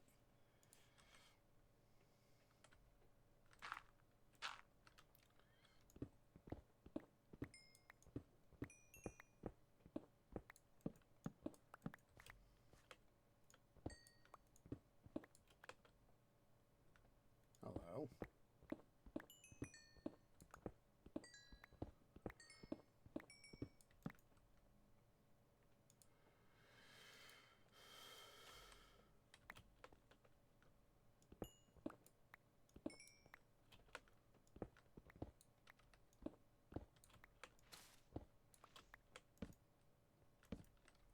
Iron, come to daddy. Iron.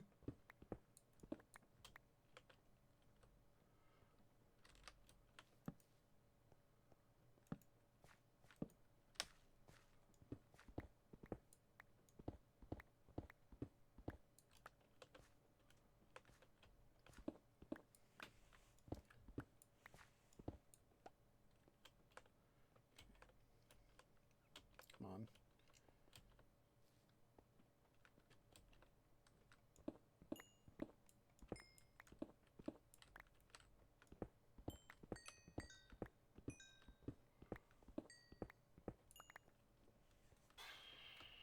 Okay.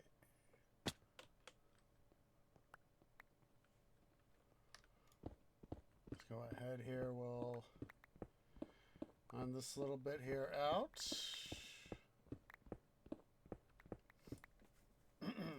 Excuse me.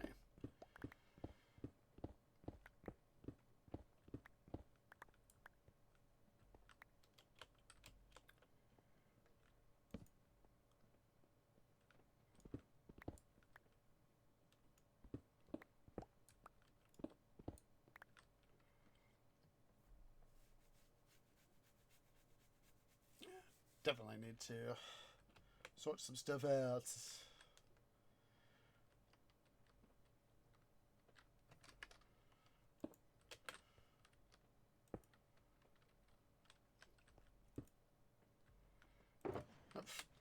Yeah, I hate when I do that.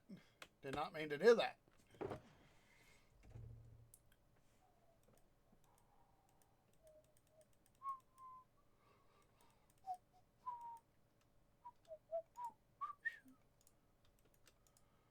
Come on.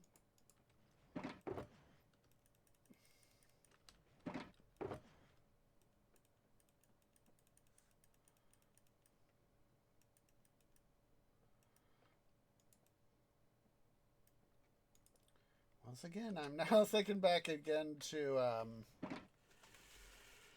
my Colorado trip. Ugh. There were several times.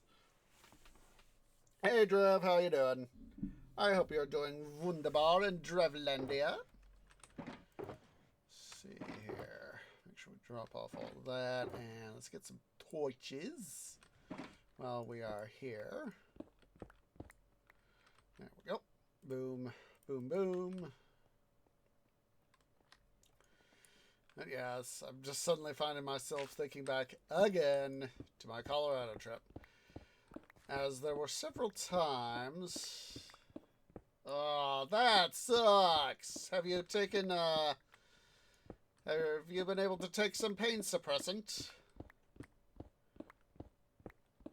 Said I know what having a big headache, or in my case canopy ache, is like. It's just a huge pain in the canopy.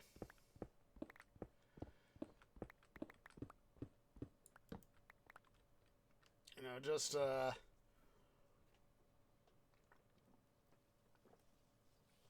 all right. Make sure you drink some water too. That'll help. You know, something like coffee or soda or tea You know, caffeinated, sugary drinks aren't going to help you quite as much get rid of a headache.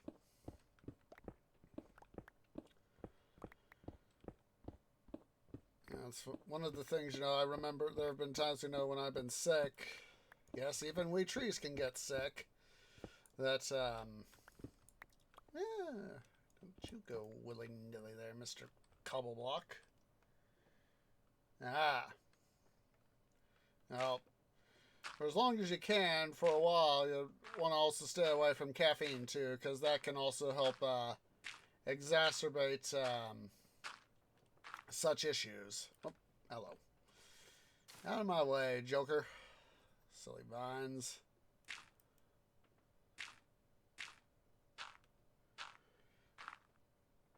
Yeah.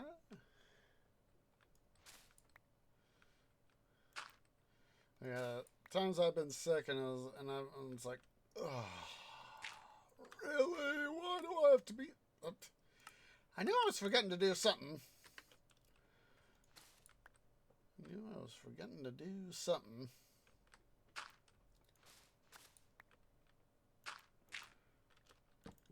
Torch right there.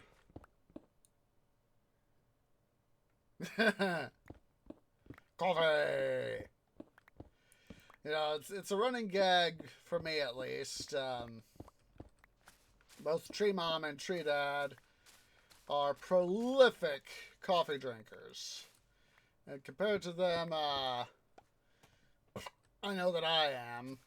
I don't know how it's changed for Tree Bro, but I know it's definitely for me, especially of recent times.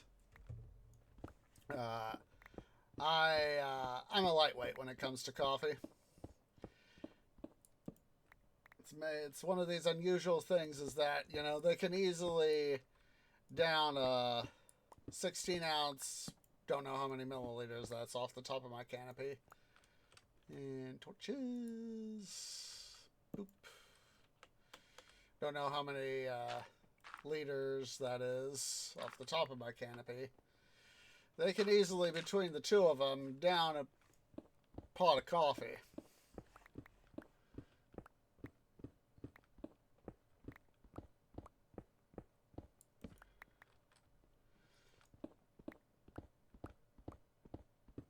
For me, coffee just runs through me like a sieve.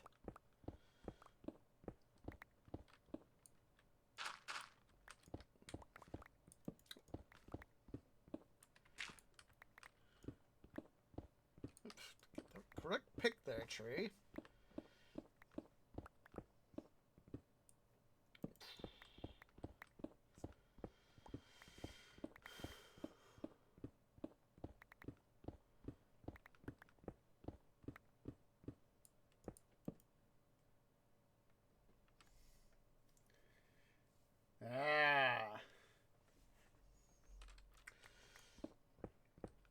Yeah, like I said, it's God,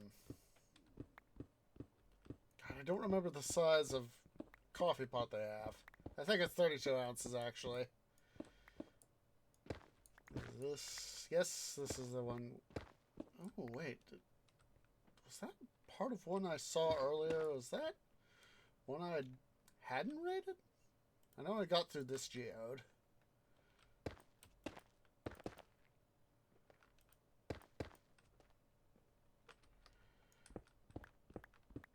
Other one, a geode I hadn't been through yet. That is the multi-amethyst question. It's the multi-amethyst question.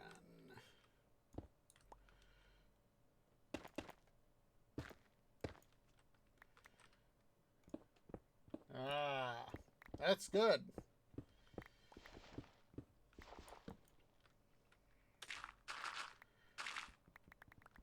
I'm trying to cut down on, I'm trying to be careful with how much, stuff I intake, you know, and all that myself.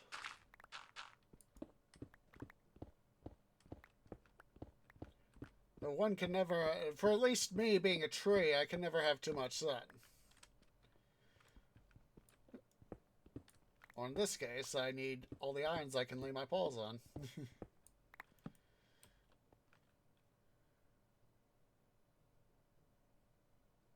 Oh, yeah. Yeah, I've heard about that. The caffeine withdrawal. Yeah, that's a huge thing. I know that there are people out there that are, like alcohol or drug addicts that they have had, when they've gone through withdrawal, it can be rather painful not being able to have the stuff you need to help. You need to help.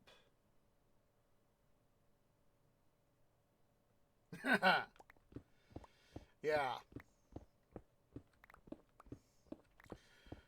Well, you see, one of the things I've found out recently is, there's unfortunately on the weekends I've found out I've been doing a little too much drinking, and drinking of alcohol, and I found that the stuff wasn't tasting as good, and so I've started pacing myself more in terms of drinking alcohol, which is a good thing. I don't want to become an alcoholic. Doesn't do me or anybody else any good. And I have found on the stuff that I like, the hard liquor at least, I'm finding it's like, oh my god, it's starting to taste good again.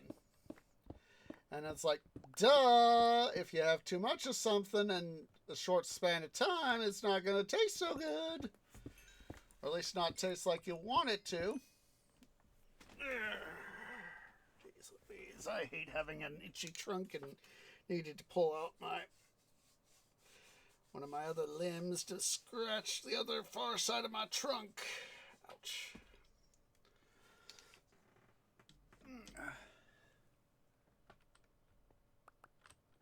Let's get that dirt. Every coal. Flint coal. All right. So 1, 2, 3, 4, 5, 6, 7, 8, 9, 10, 11. Put the bloody gravel down. Boop. Let's go ahead and mine past this coal here a little bit. Well, I have a reference of which way to go. Because there have been times where I'll be like, ooh, coal, and then I'll start mining in the wrong direction. Think it's like, oh, this is the direction I need to go.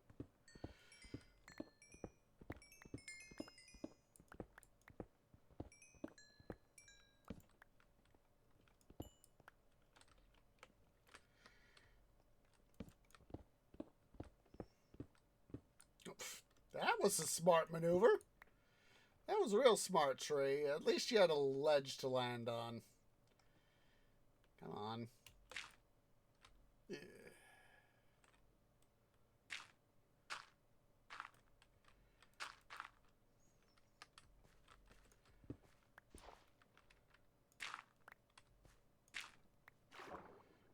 I knew this was coming, so let's quickly...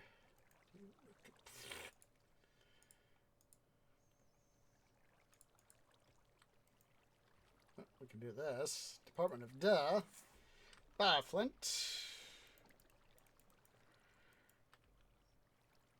And then block that off with this bad boy. Okay.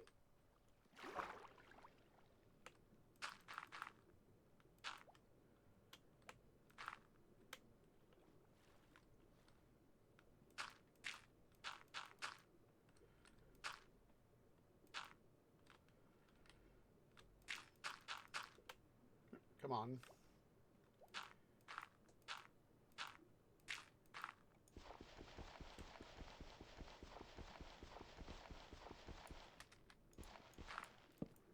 There we go. I was like, I cannot barely see. I need something with which to see. How can I do my stuff accurately? All that jazz. Did want that, but not quite right there.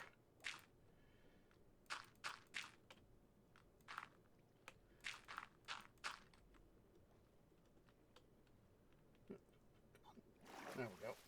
He's like, I know you're here somewhere.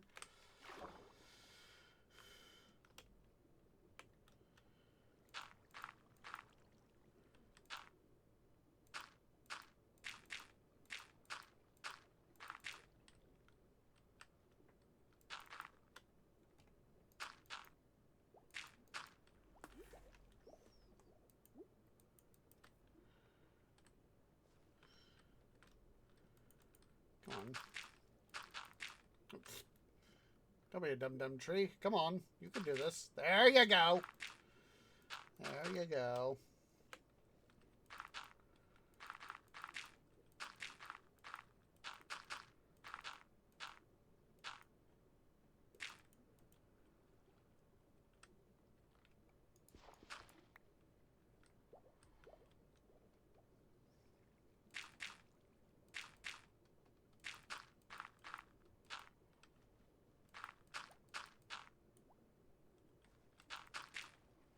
Be able to get, oops. Not drown. Not drown.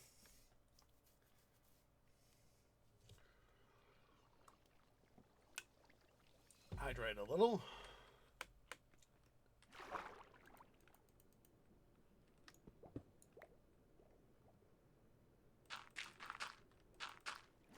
And there we go. Huzzah!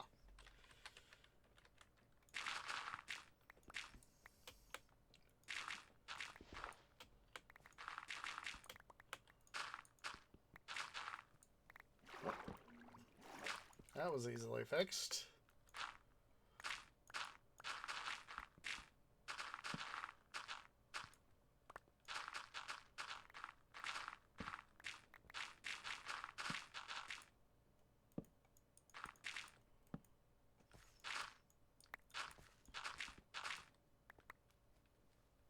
Don't be stupid, tree. Do something right for once.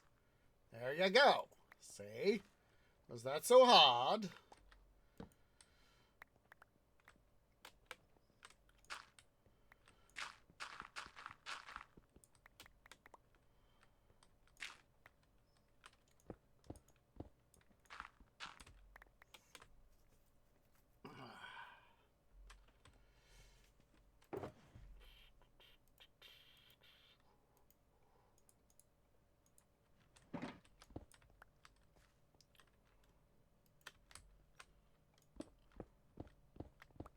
Alright. Now that this is done, we can finally get some more mining done.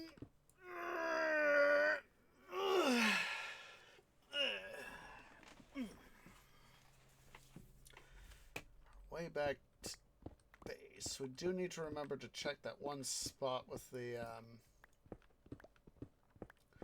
basalt there. See if that's a geode I missed.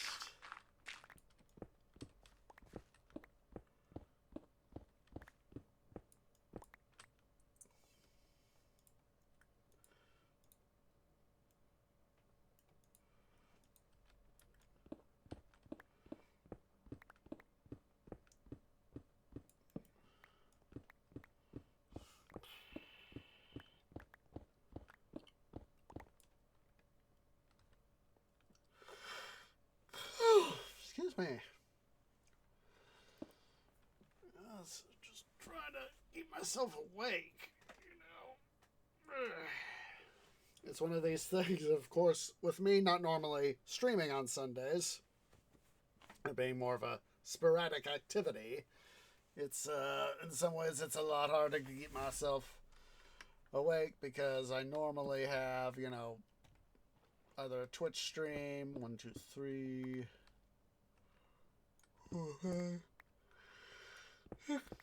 7. Gosh darn it, that's got me thinking going back to heists again. 7!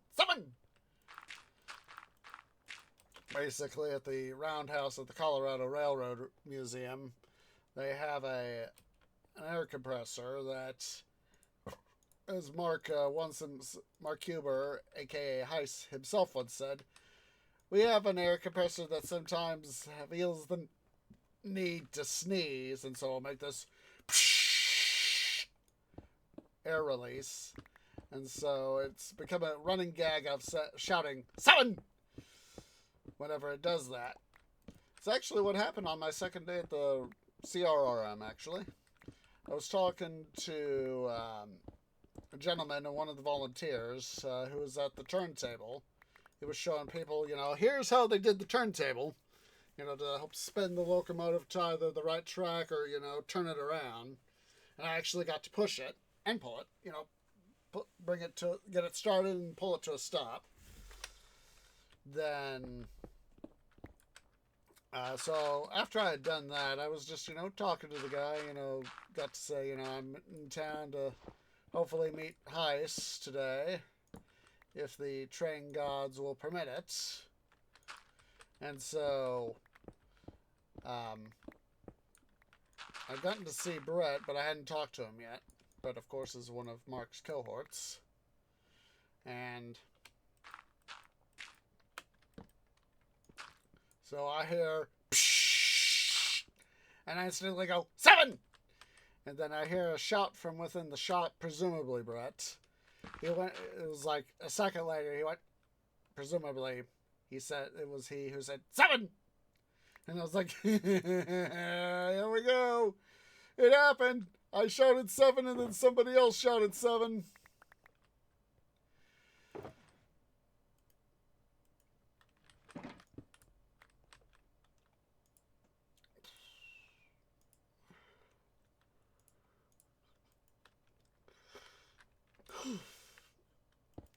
It's got me thinking back to the video Heiss did with one of his 3/4 of an Idiot show, where basically what happened was Leighton got limed in the face by a very well-timed throw by Brett. So they were talking about, oh God, what were they talking about?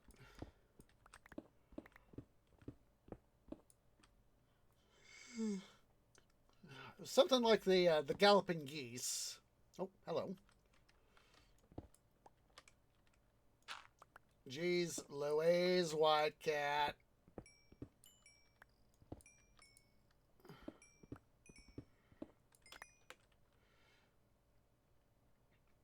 Basically a motorized rail vehicle. And what happened was Leighton cracked the joke, they were talking, it was self-propelled vehicles. And then, so that became, by Leighton's line became, we're a Gatorade household here, not propelled. To differentiate, Gatorade versus Propel. And so what happened was Brett, the guy I got to meet, he pulled out one of the lime slices that Heiss had brought, for the bad jokes, puns, etc., etc., etc. And so Brett grabbed it and threw it, and as Brett was grabbing and throwing it, Heiss said, that's a lime, that's a lime. And on that second, that's a lime, he saw that Leighton got hit in the face on his nose, or on the side of one side of it, the right hand side of his nose, got hit by the lime, and they just all Brett, Heiss, Jimmy, Dusty's friend from the COG, the three of them just started guffawing. And so it was this, this breaking your chest sort of laughter, and it feels like you're gonna bust your gut laughing sort of thing. In the midst of it, Brett started apologizing, and the way Heiss marked it out censored it was with a train horn, but Leighton dropped the F-bomb. So it was train horn, you. And then, psh, and then Brett went 7. Whoa, hello. I was like, I knew you were coming. I knew you were coming. I was not expecting that so soon. Let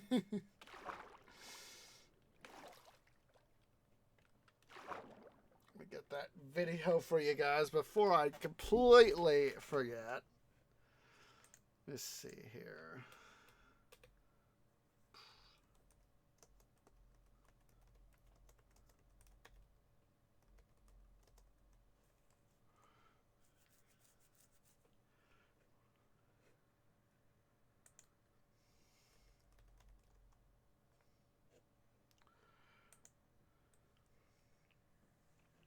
Let's see here. I'll get it here from the playlist.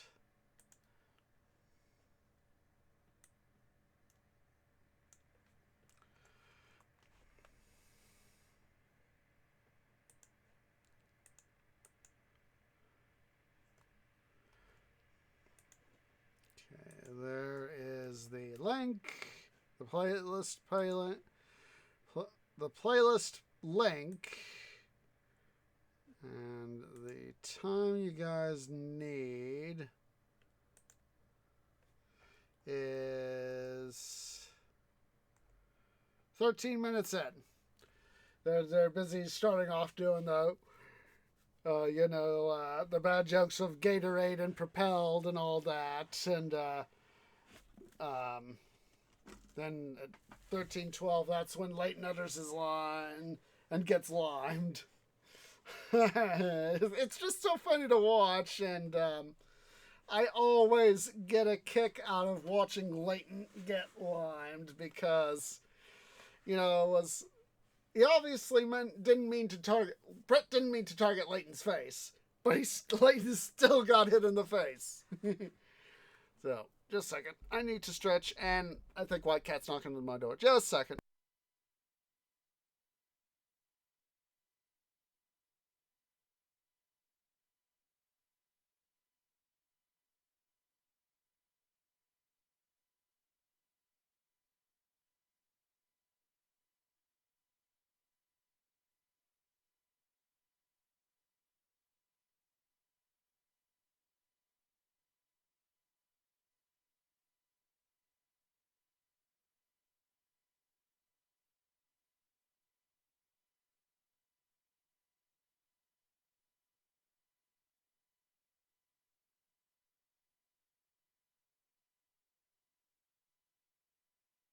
Of course, White Cat, he came right in, and I was like, and he said, ew, ew. And I was like, what do you want, White Cat? I'm busy trying to do a thing. And he goes, ew. And then, of course, he turns around and heads right back out. Typical White Cat shenanigans. Little critter can't make up his bloody mind what he wants to do, but of course he's a cat.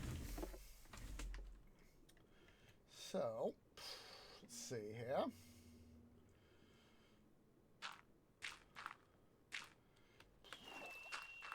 Let's get back to our stuff here. We're soon going to be going through a lot of dirt to get through this next area of this underwater cave system.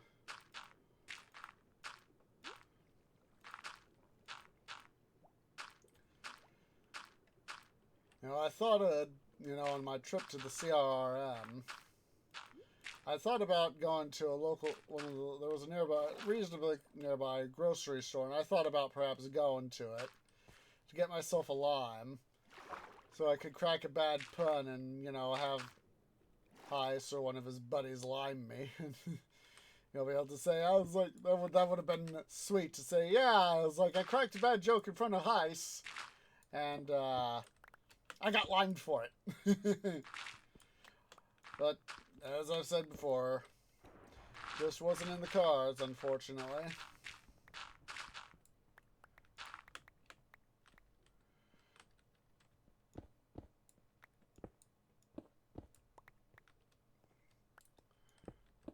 Quickly get this dug out. torch there. That's you.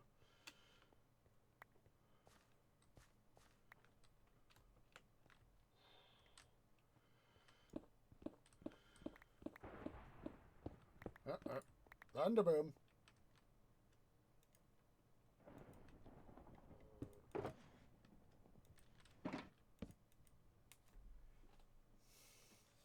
Let's go sweepy bye. So we make Thunderboom go bye-bye.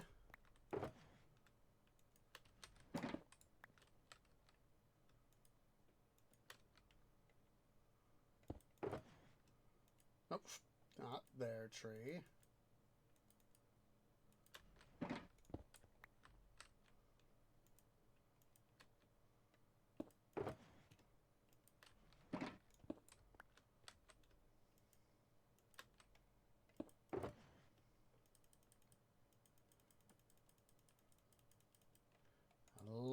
This is one of those things that I am so freaking glad that Mojang added shulker boxes to Minecraft, rather than having to worry about some mod that would, you know, otherwise put it in, you know? Or have to worry about putting it in.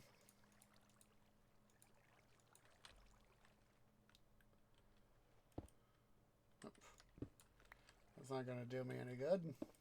There we go. There we go.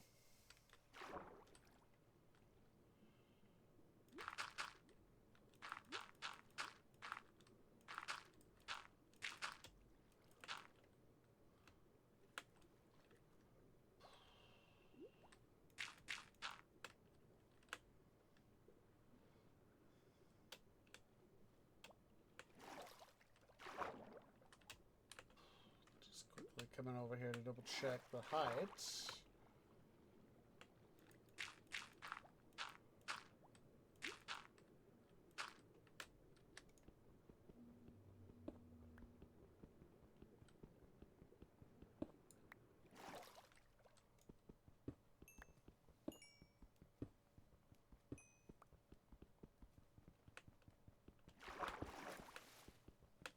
Suddenly think back to October Sky, both the film and the novel.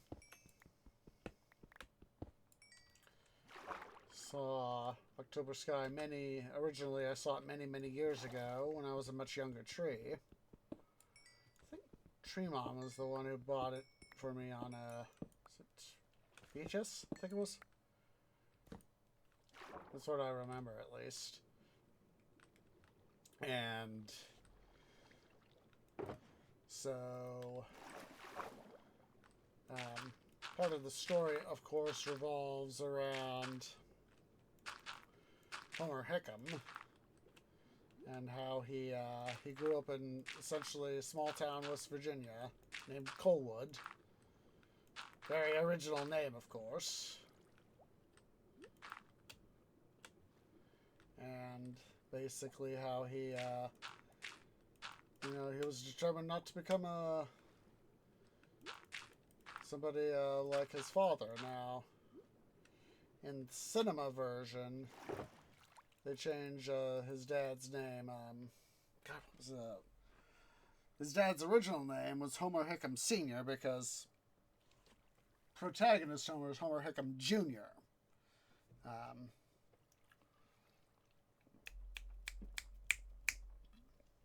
God, I'm blanking out. Oh. That coal.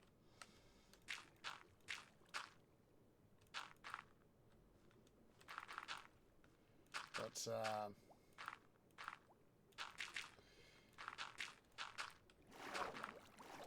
it's a case of the challenges faced by Colwood of the time period, are kind of intense. Very much,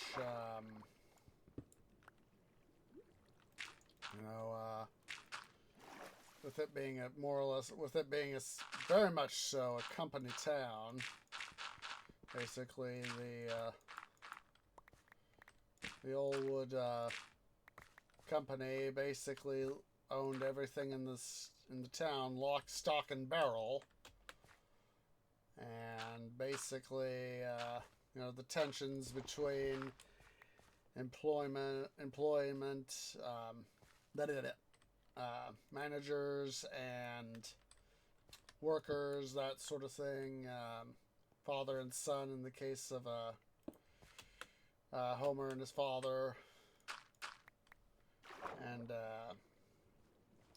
further relations on those thematic elements.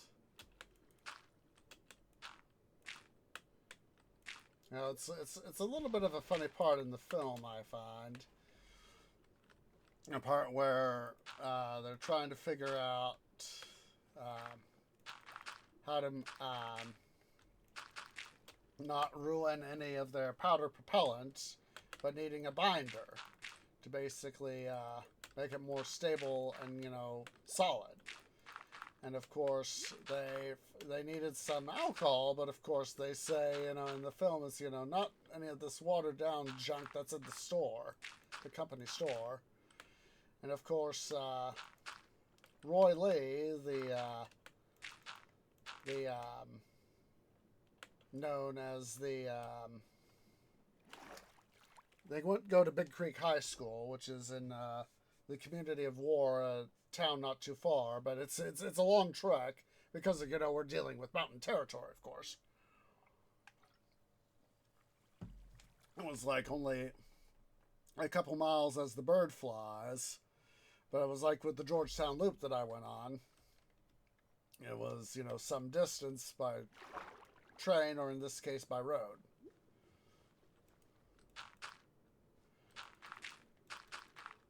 So, Roy Lee fortunately knew a moonshiner.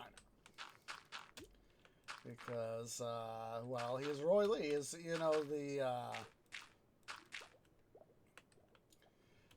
God, I'm trying to think of remember the best way of his description.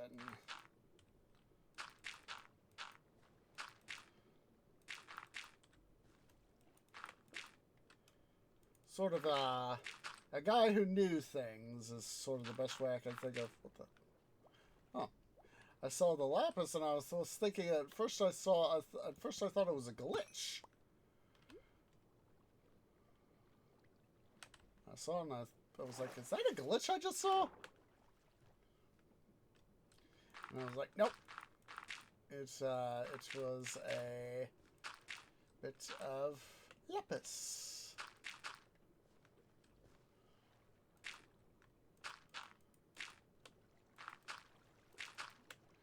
Sort of like version of, for anyone who's seen not Red Dead Redemption, Shawshank Redemption. Sort of like Ellis Redding's character. Red could get his hands on almost anything.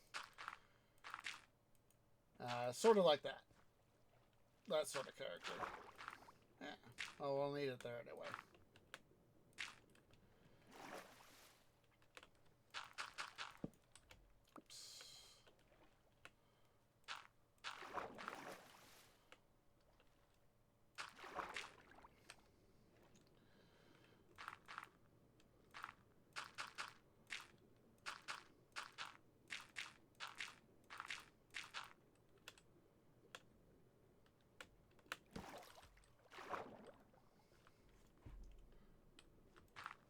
It's always one of the funnier bits of Shawshank was,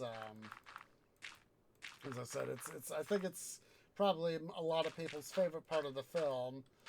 Once Andy's made his great escape, and the next morning, Warden Norton, says, as once the chief has realized, something, Andy's not in a cell, and Warden Norton goes, "Dufresne, you better be sick as a dog or I'll come get your butt and yank you out my stuff." I'm going to be careful, try to be careful what I say.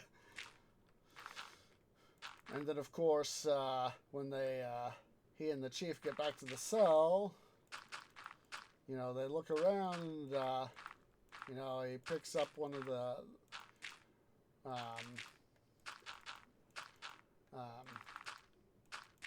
Ward Norton picks up one of the,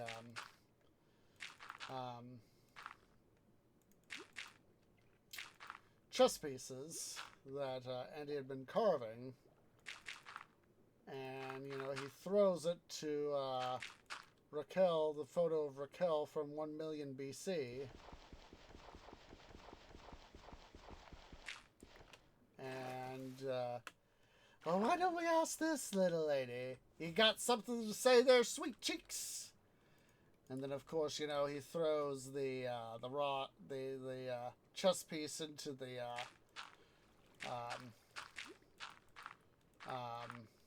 pinup of Raquel Welch, and we hear, you know, tap, tap, tap, tap, tap, tap, tap, tap, tap, tap. And he puts his, of course, he puts his hands through the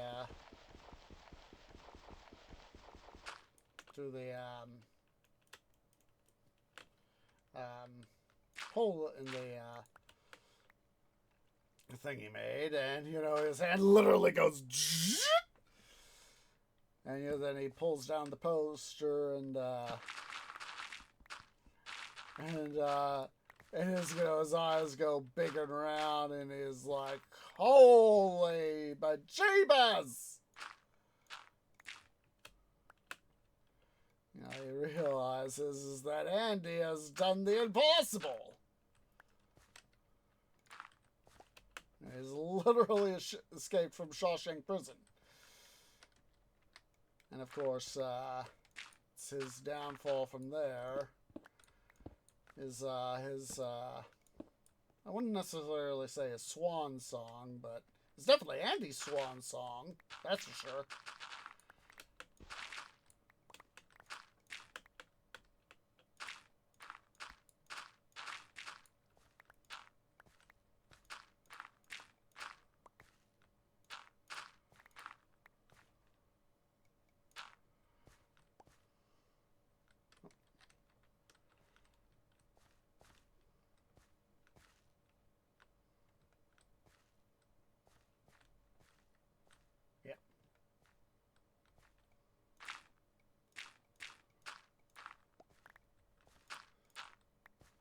It'll be so interesting. That reminds me of a video by the YouTuber Kento Bento.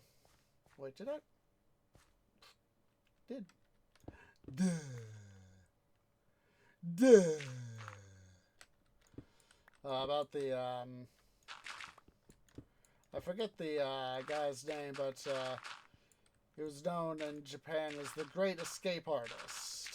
He managed to literally escape from 4 prisons, all on his own.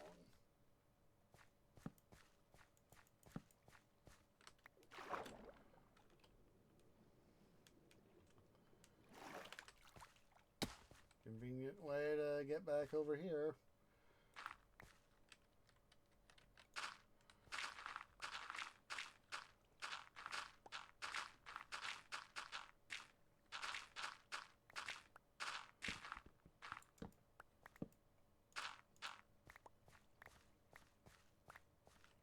Alright, gosh, what was that guy's name? I am blanking out.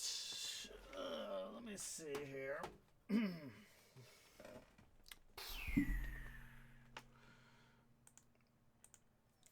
Let's see.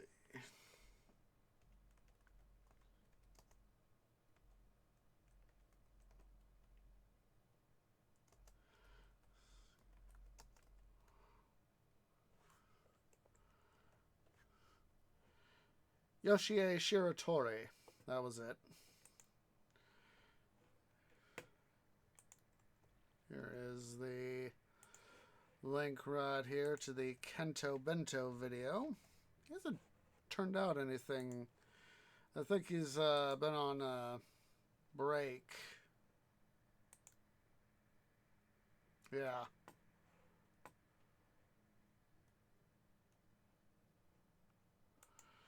Yeah, I think there's some reason why he's been on break, and I don't remember why off the top of my canopy. Obviously, there is a reason.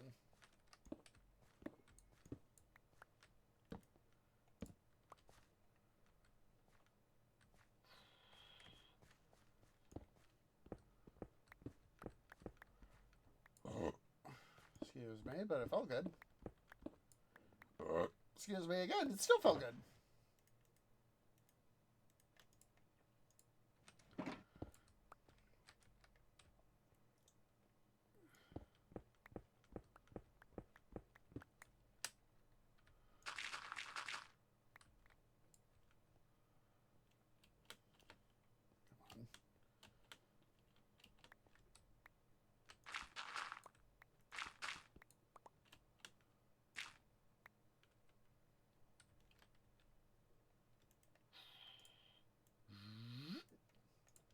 Boink.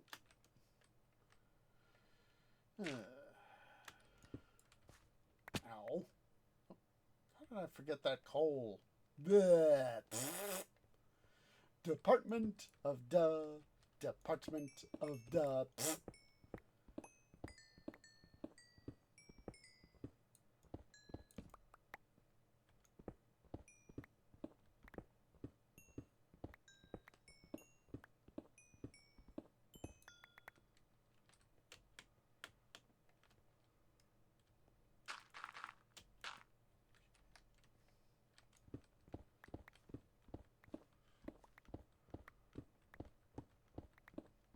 Now, like I said, generally when I'm doing mine and stuff like this, I've got either a Twitch stream up, movie up, or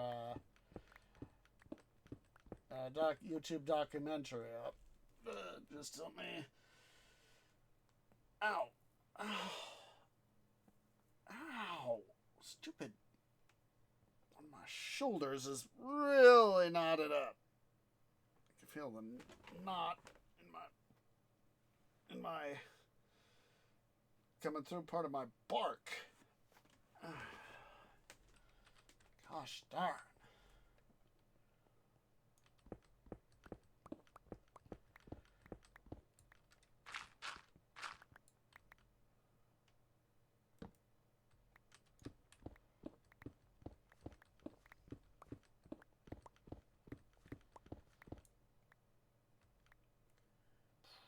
Just trying to decide which side would be best to mine out.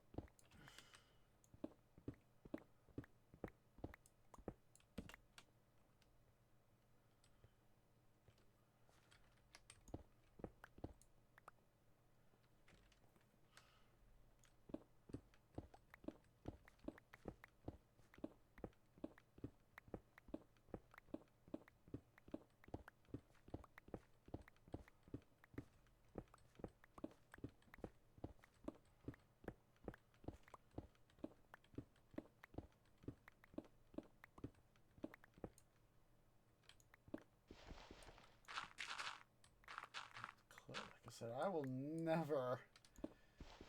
I would have to have good reason to have to go hunting for clay on a riverbed in the future.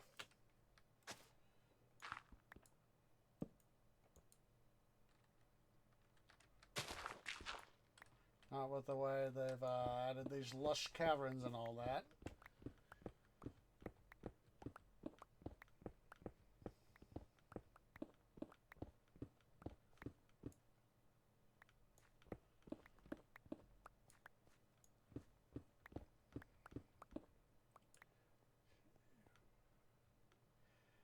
Yeah, I'm in 121.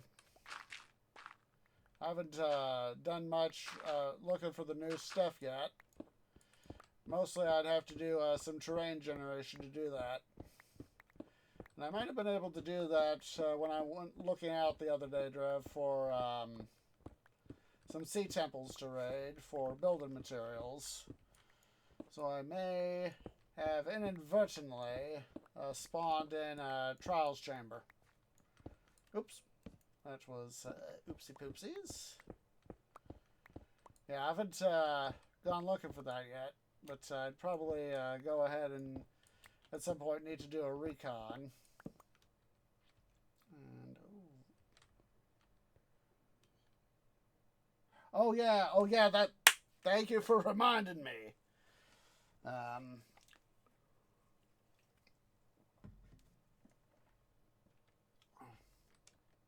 Fortunately, there is a village not too far from town. I mean, my base here. There's a village not too far from my base. That's a good idea. Let's go check out that village or see if I got a cartographer there. I mean, a librarian. It's a cartographer or a librarian? I'm forgetting. I think it's a cartographer. I know that, I think you can even, I know it's possible in modded. I think it's also possible in vanilla. Yeah, cartographer. I think, be able to, have a, if there isn't a cartographer in the nearby village, I think all I need to do is take over a stand, cartography stand, I think it is.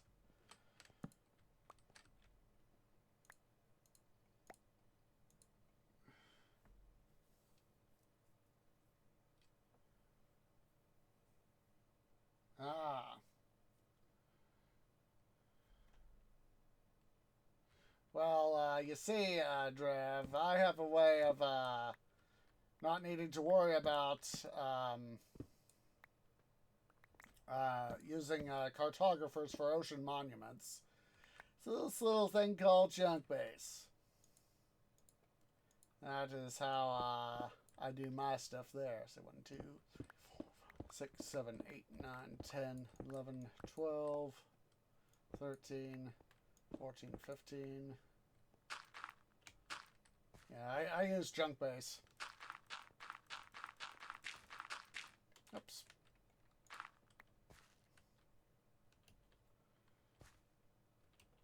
Yeah, true. Let's see here. Like flint. That'd cause that drip leaf to go down, that's for sure.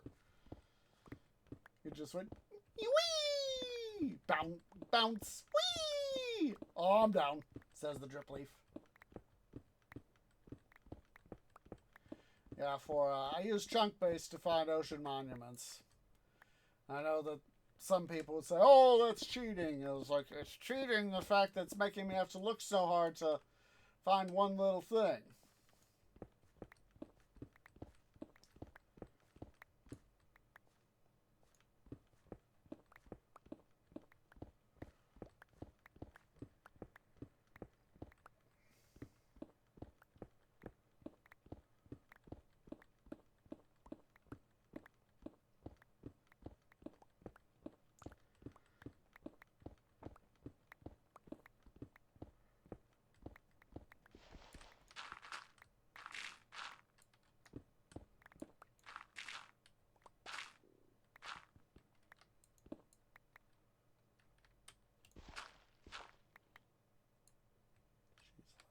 You're gonna make me do this the hard way, huh, game?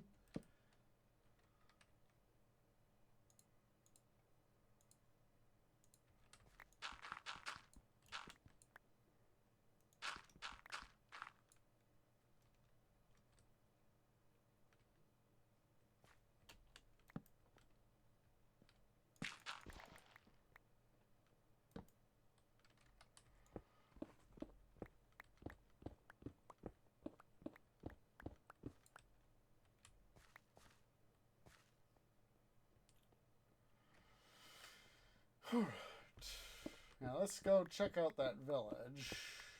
Oh.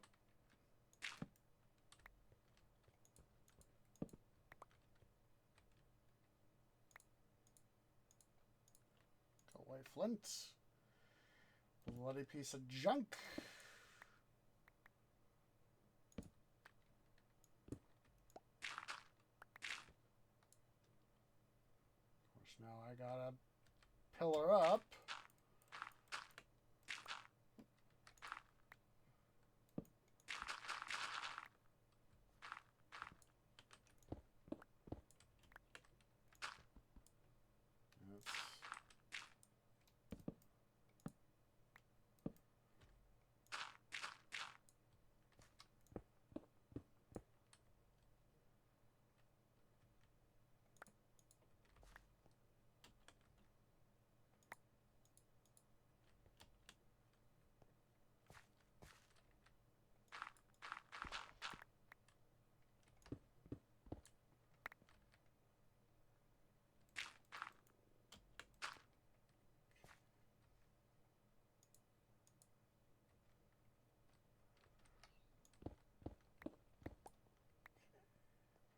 go. No, that's a good idea. Let's see. Turn off difficulty. Let's see. 1, 2, 3, 4. Boom. Boom. Boom. Boom.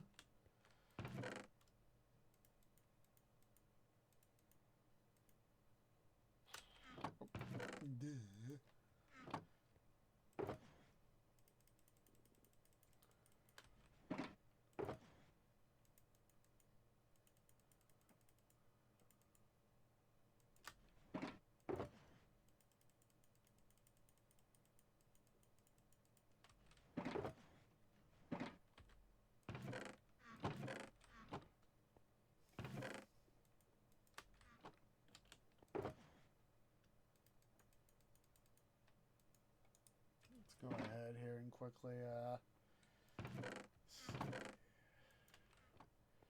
get this guy stocked back up.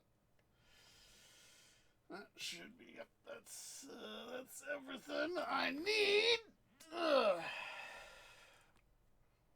Ow, wretched. Ow, wretched shoulder. And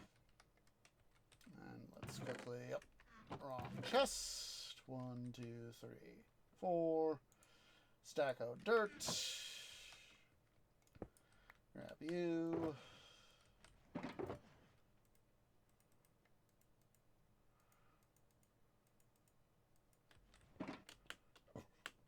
Just quickly stow all this stuff in here.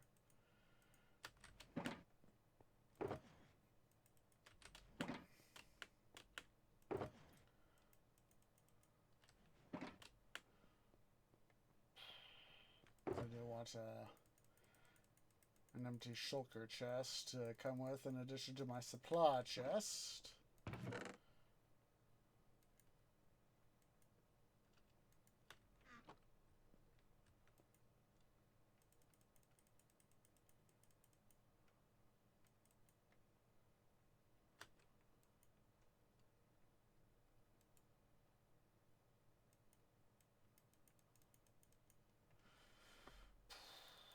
So I gotta do this.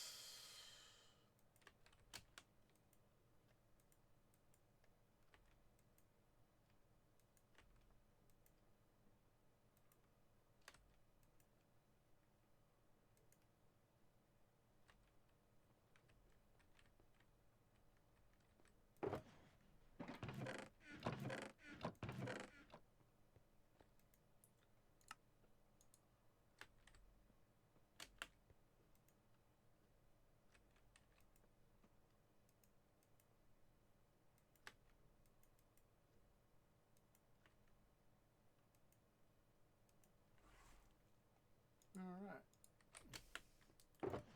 That's that. So let's go ahead and we'll grab our non-cobble shulker box. Let me go ahead and let me mute the game right quick so that I don't blow headphone users out. Oh, look at that. Irony! I have 21 blocks of dirt in my stack, and I'm at level 21. If that isn't irony, I don't know what is.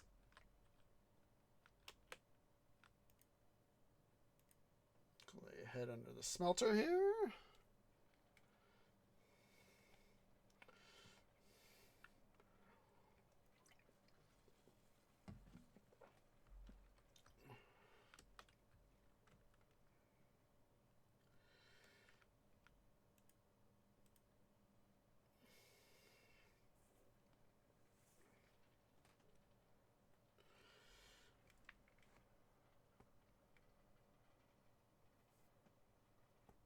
All right. Let's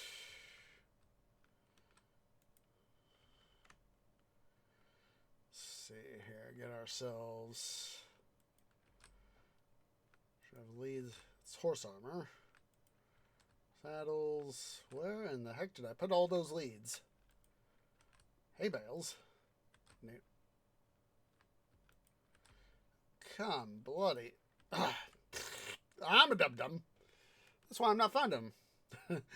They're back here in Hobbit Hole number 2. Axolotls.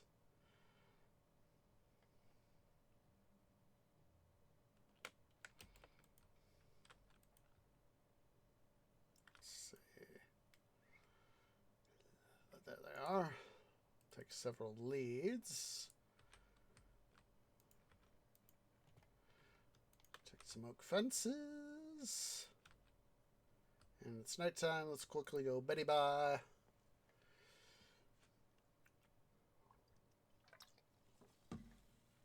Ah.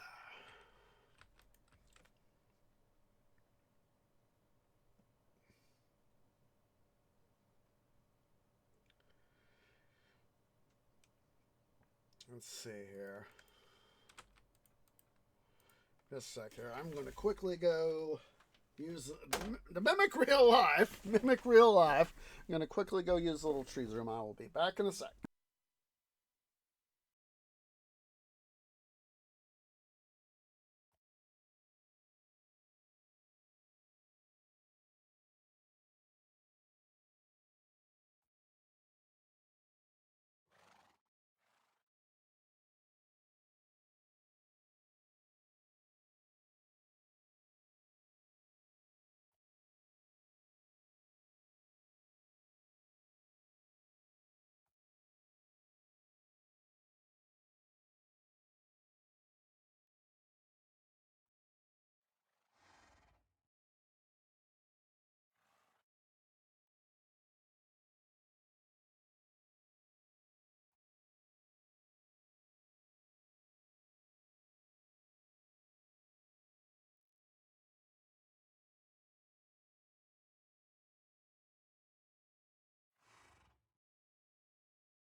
Alrighty. So, now, there's one thing. Let me double check here.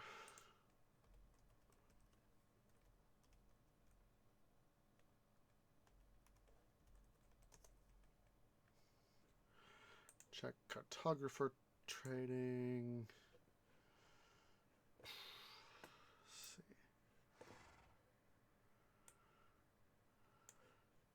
Cartographer. Cartography table. Let's see here before I forget. Piece of paper and any planks of wood. So let's save having to make a potential trip back.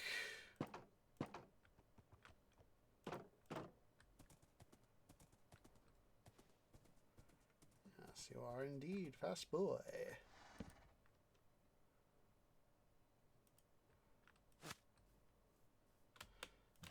Make sure I got some wood. A wood store. Those are plank slabs. I know where I got some wood. I know where I got some wood.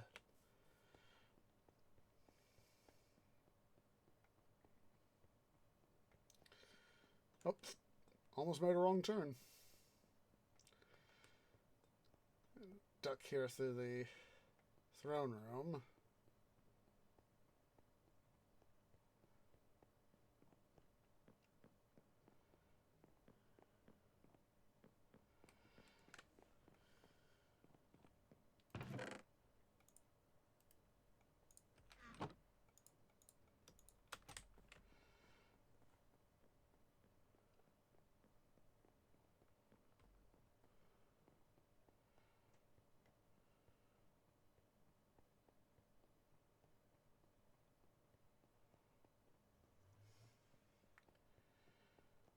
I'd rather not have to make a trip out, realize, oh wait, I don't have a cartographer out there, and have to come back to only go back out again and then come back again.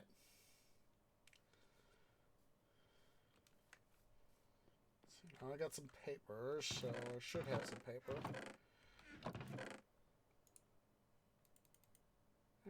Yeah, we'll just do that.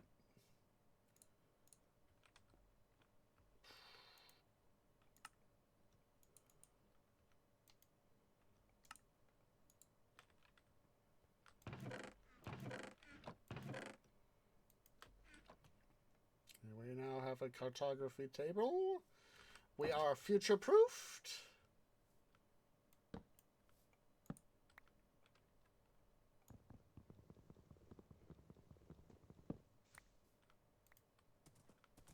Okay.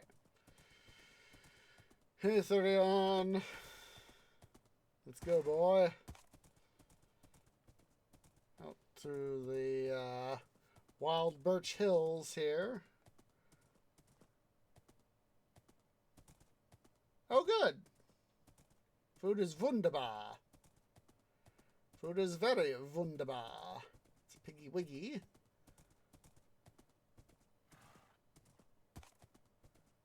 Oh. Lightning strikes right through there. I'll tell you that for a fact. Okay. Should be. There it is. I was about to say there should be. I know it's been quite a while since I last ventured forth out to the village. I was thinking there should be a bridge that I can dash across. That would be another project to do. Toidles! Toidles. I knew those were there.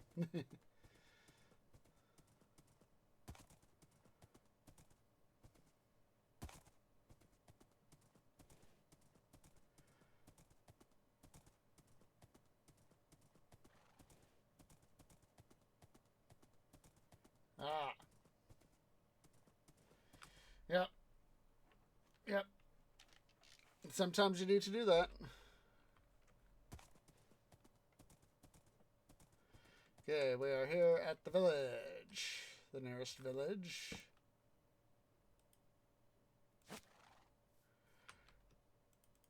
I even managed to pick up an egg.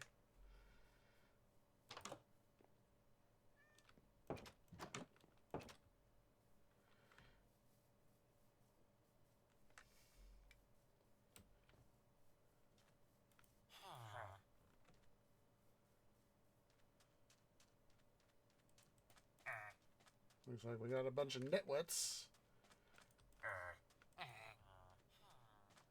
And a novice mason.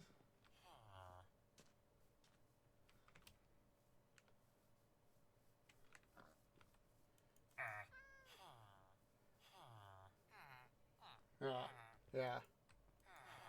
Farmer. Oh.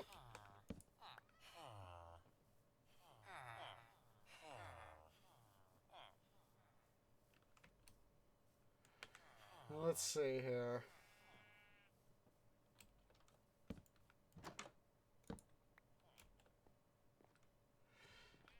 I think we'll go ahead and put up our cartography table right over here in this house. Yeah.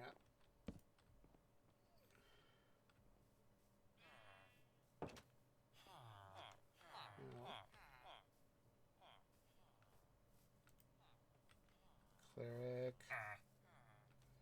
I forget. Can we lead a villager?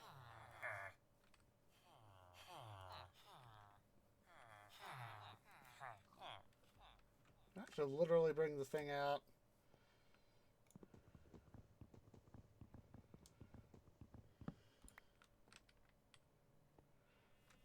I need a volunteer. Who wants to volunteer? Oh, there we go. All right. Well, let's see. I should have brought more paper. Sure. Yep.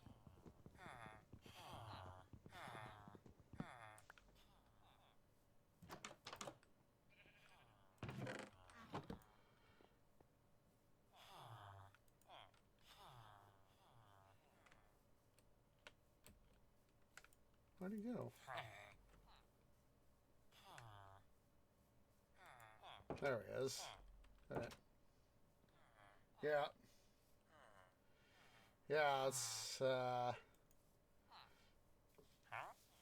I'm gonna need, to do, let's see, make sure, yep, I'm on peaceful. Good, good.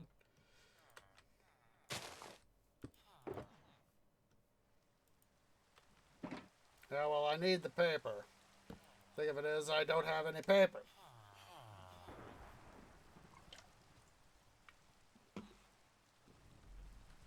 However, there's some sugarcane over here.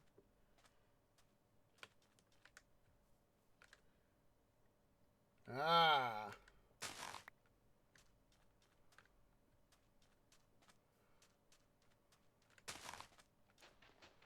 I still have to go back to base to pick that stuff up, Drev.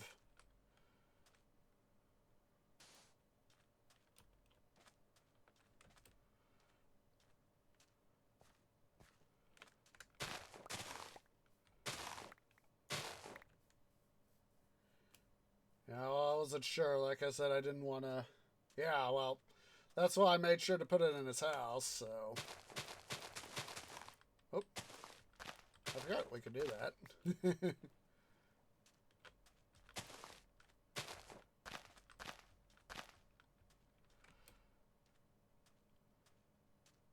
Yeah, I knew that once I found him, if I needed to find him, he wouldn't be going anywhere, so... Oh, do I have a farmer here? There's another horsey! Well, they got 2 golems. Photographer... Okay.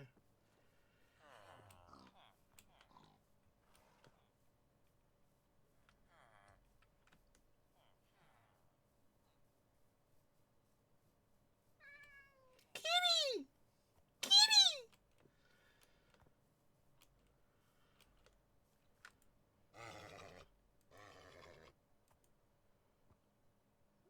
I'm gonna try to save this horse by putting him in one of the pens.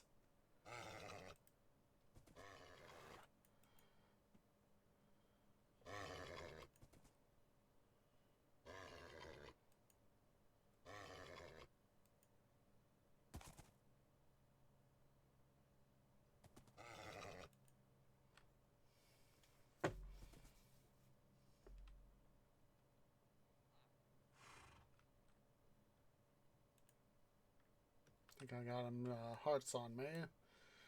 Hurry on, I gotta steal your chest, brother.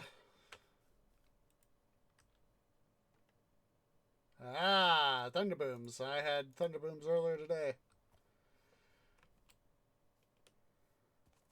He just went high.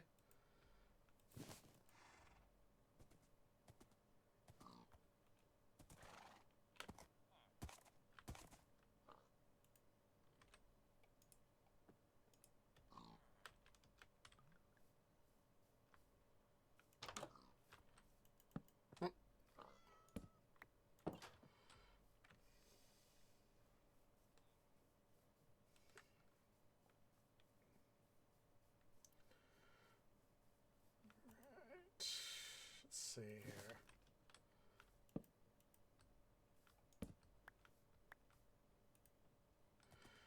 Alright. Think of it as draft. I don't remember how much glass I got, too.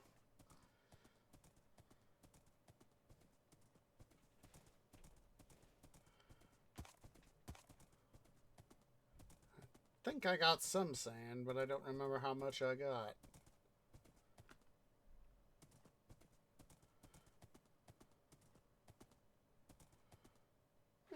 Come on.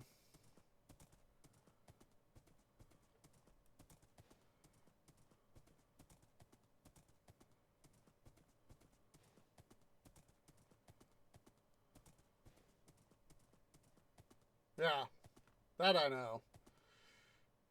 Come on. What I'm trying to do is find my way through it. There's my bridge. I honestly, that ought to be a project at some point, is creating a pathway to the village.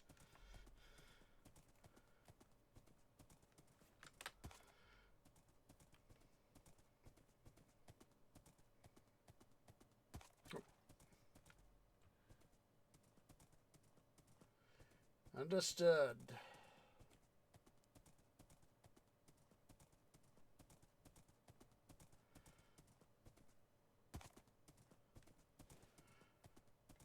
I'll check for what I have in glass first. And it won't be too hard to go to the sugarcane farm and grab the stuff I need from there.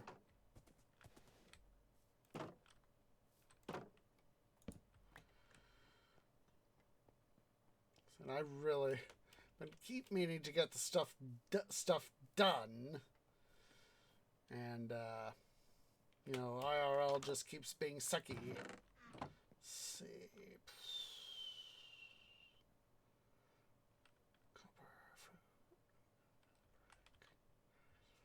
Books, black stone, plated, dirt, eggs,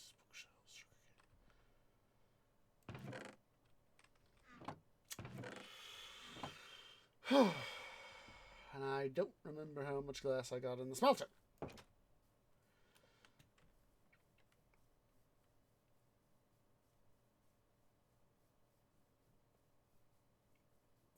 Fortunately, I have a gigantic tree farm. I mean, a sugarcane farm. Ow. That hurt.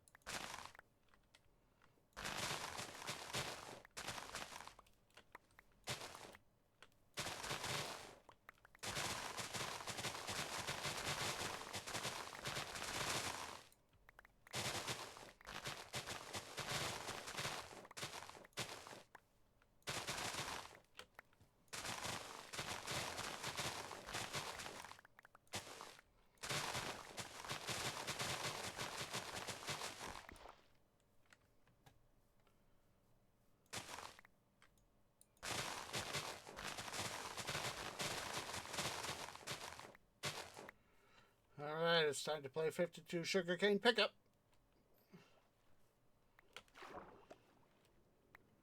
Thing of it is, I don't have anybody to play with it, except for me.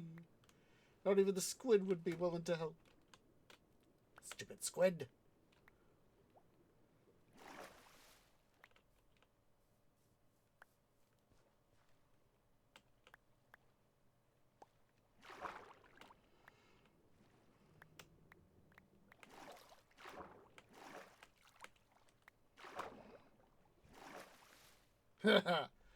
Yeah.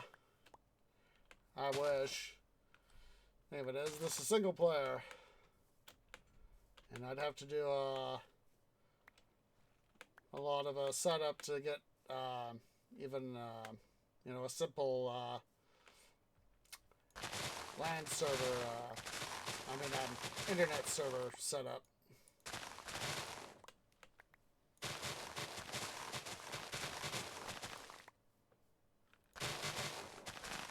This is, of course, why I made sure to have the shulker box.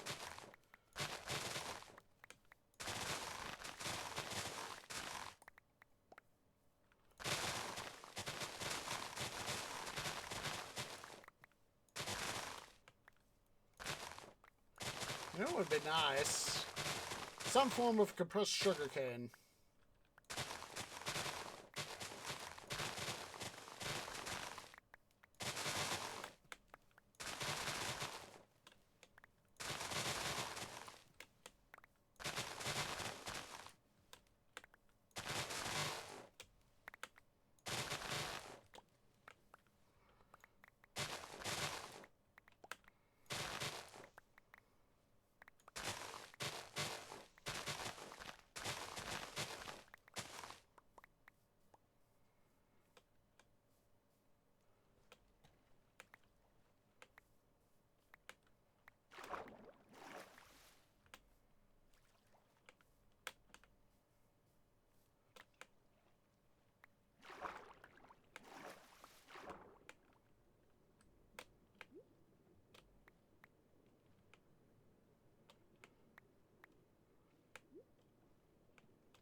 Yeah, that's true.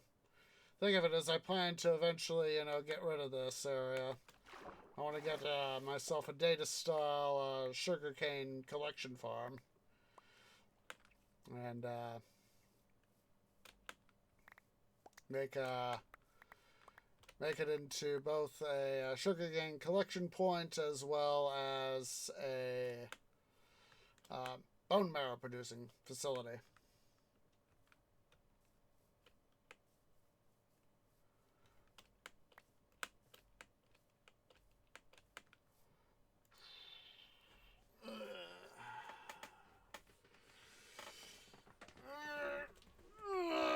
Arm stretchy stretch. Ow. Ow. Jeez Louise. Left arm. Ow.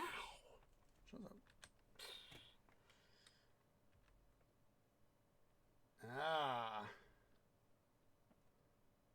Yeah, that can and does happen.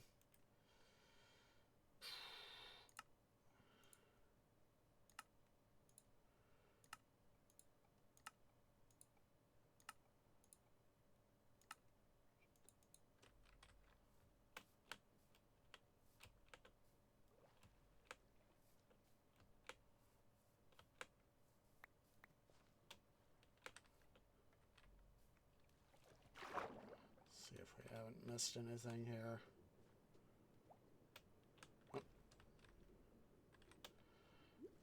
It's 6 more paper here. All we also need is a come up.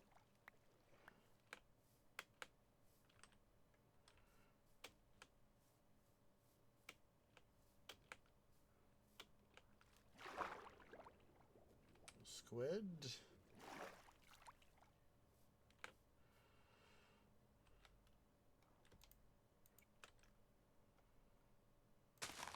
Just put that one there. Oh. And we can claim it back.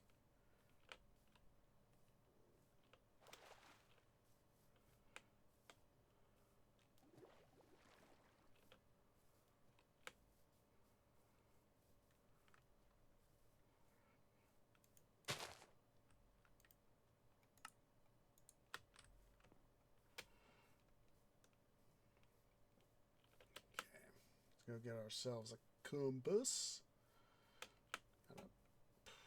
I don't think I have one. I think I'll have to make it. Quickly see what I got. Give it the quick OCD check.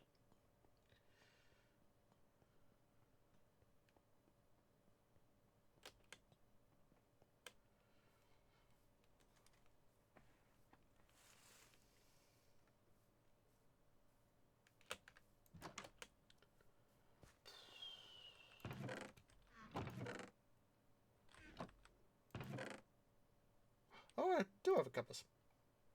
Huzzah!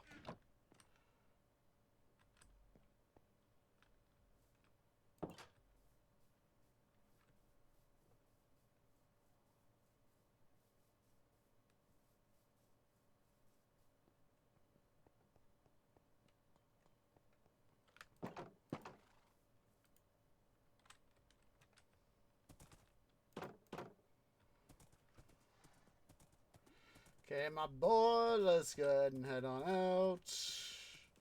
Again.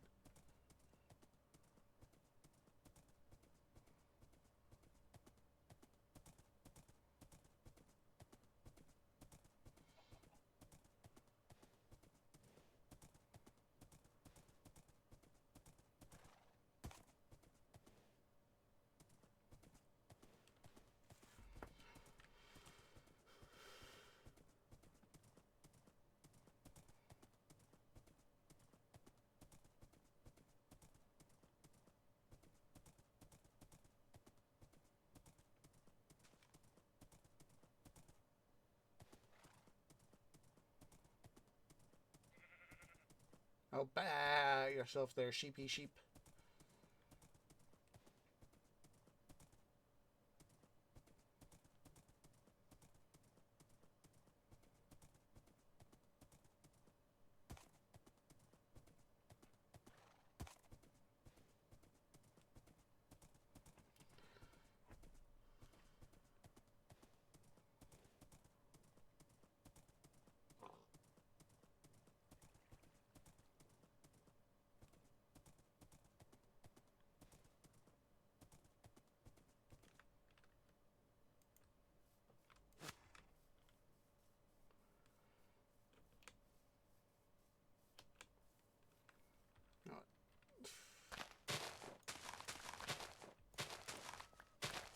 kitty.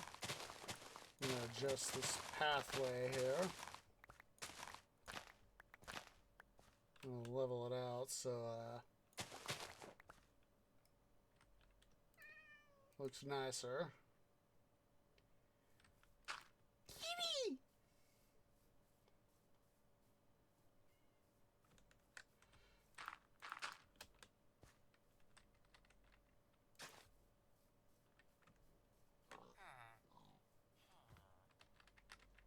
Oh.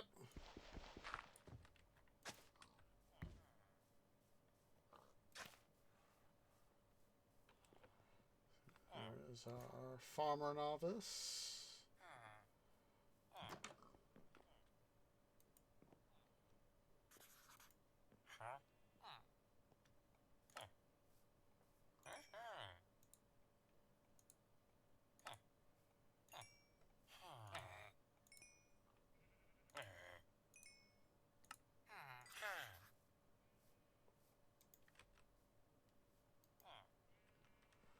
And level up. Okay.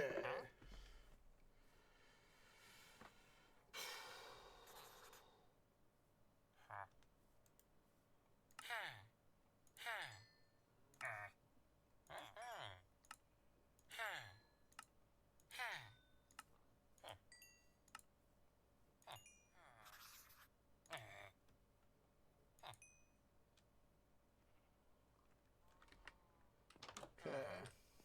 Got a map.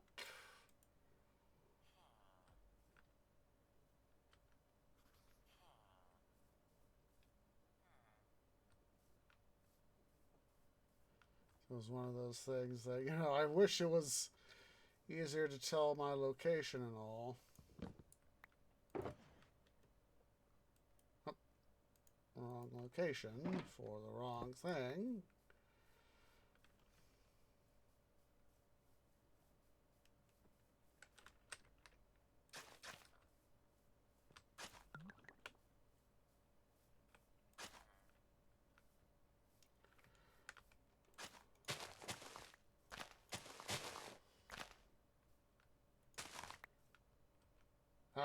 I'd need to get another compass there, Drev. Fortunately, there's one back at base.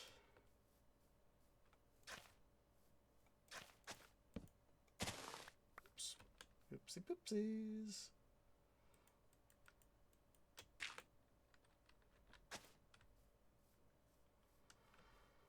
Let's go ahead here and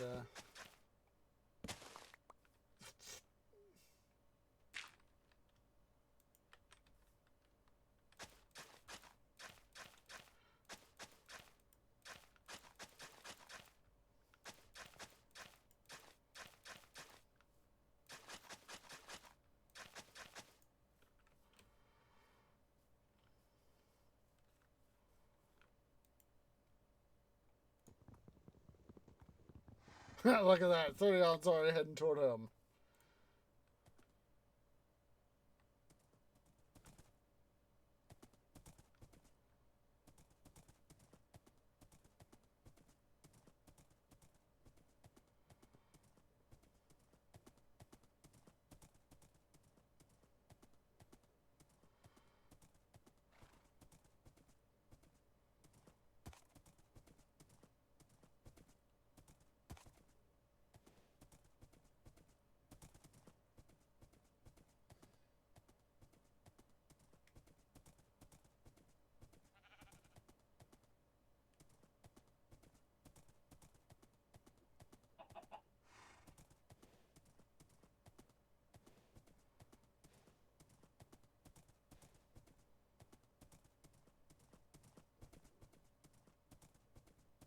Yeah.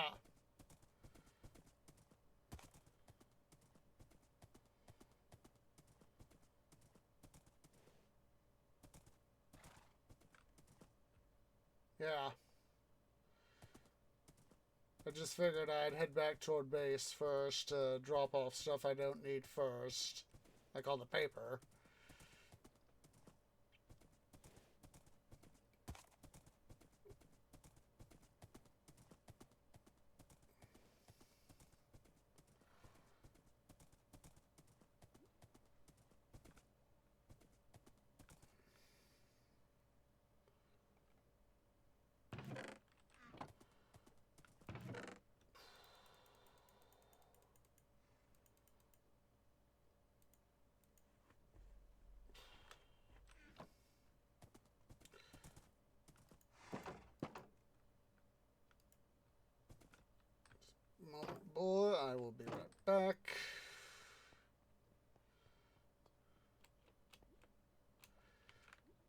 take the opportunity to set spawn here too.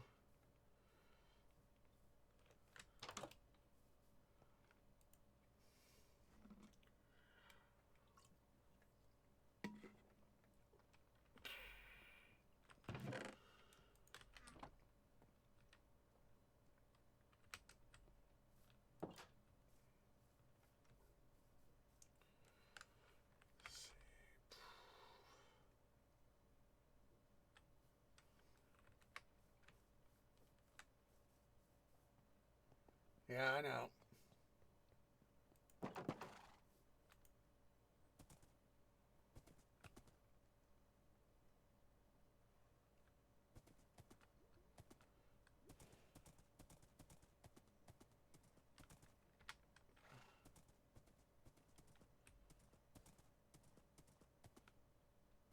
Actually,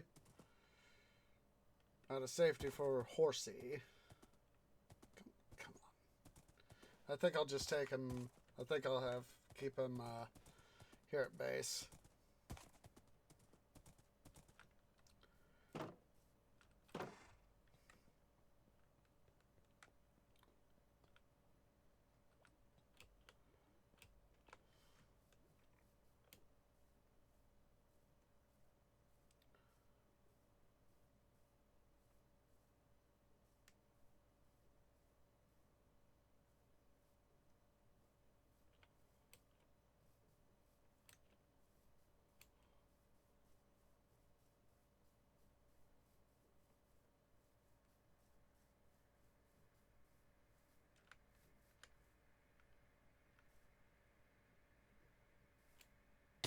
Ow.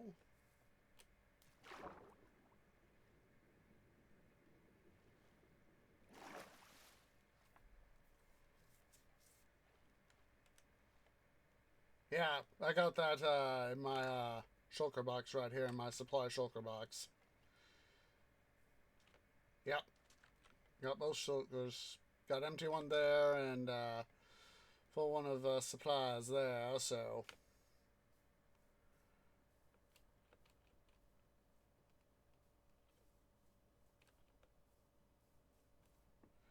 Ah, dum. Literally almost fell into a ravine. Or exposed part of a ravine.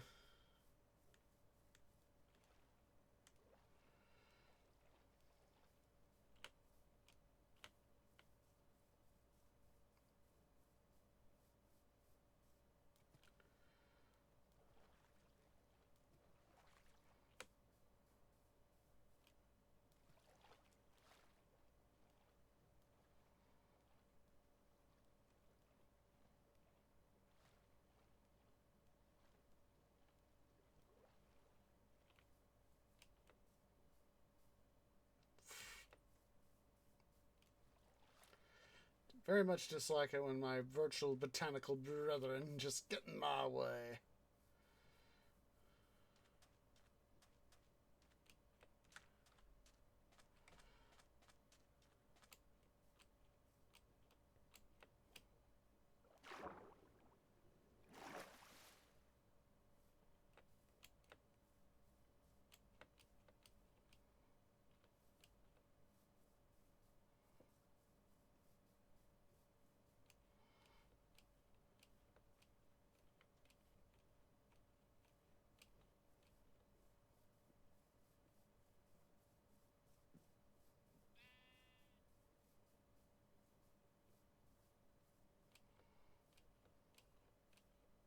Yeah, that was my thought.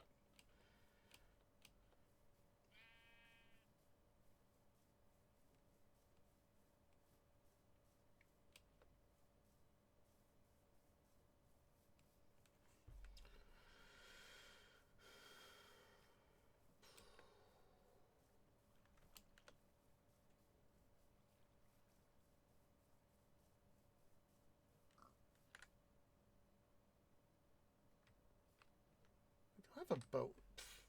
Probably don't have a boat with me. Fortunately, I have the supplies to make a boat. Crafting table. You just up. You just volunteered.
I don't know, it's a little irksome to have to do it like this.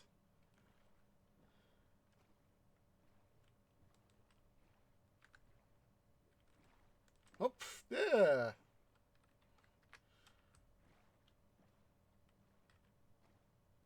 Hate when I do something like that.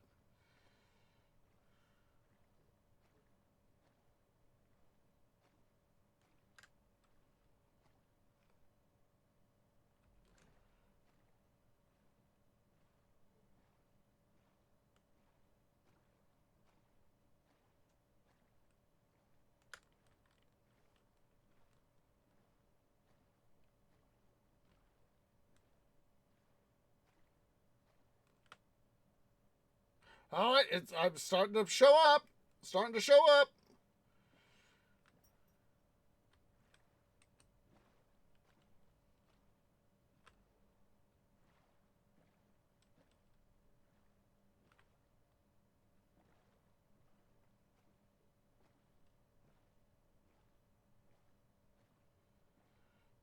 Hey, Giraffe, you want to know something? I already knew the location of this thing. I already knew this guy's location. So, yeah. You want to know how I knew of it? 2 words. Chunk base. No. I was trying trial, not monument. No. I was like, I already knew the location of this thing. It was already a dot on the map. The mental map. So, let's go ahead and turn around home.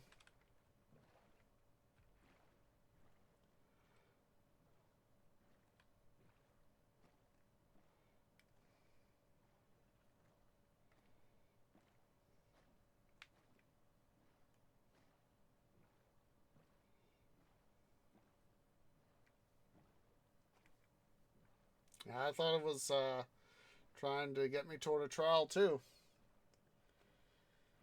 Because I know that they're deep. Well.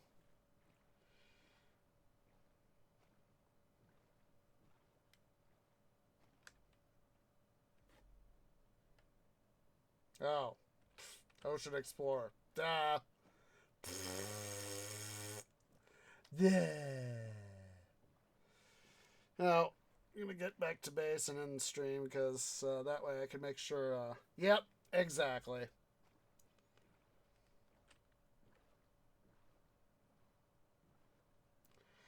I'm going to get back to base because I need to start getting myself ready to go to bed.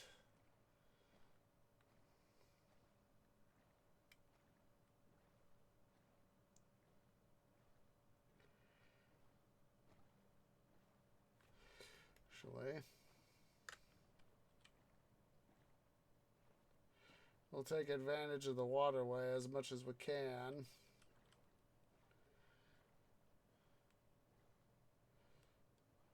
Yep. Tree done goofed.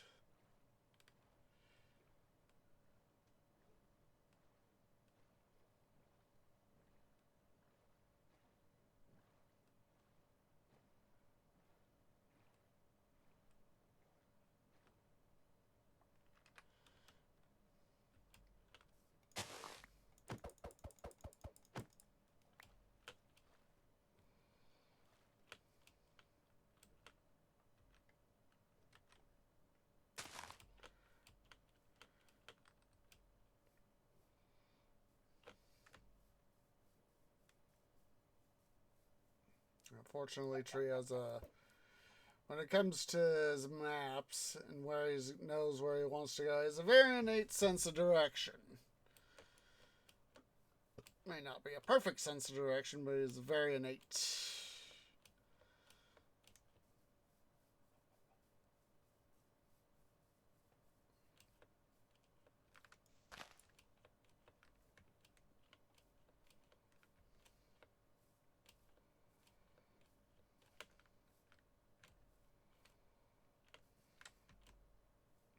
Yes, I'm using the treetops of my virtual botanical brethren to help me transit home.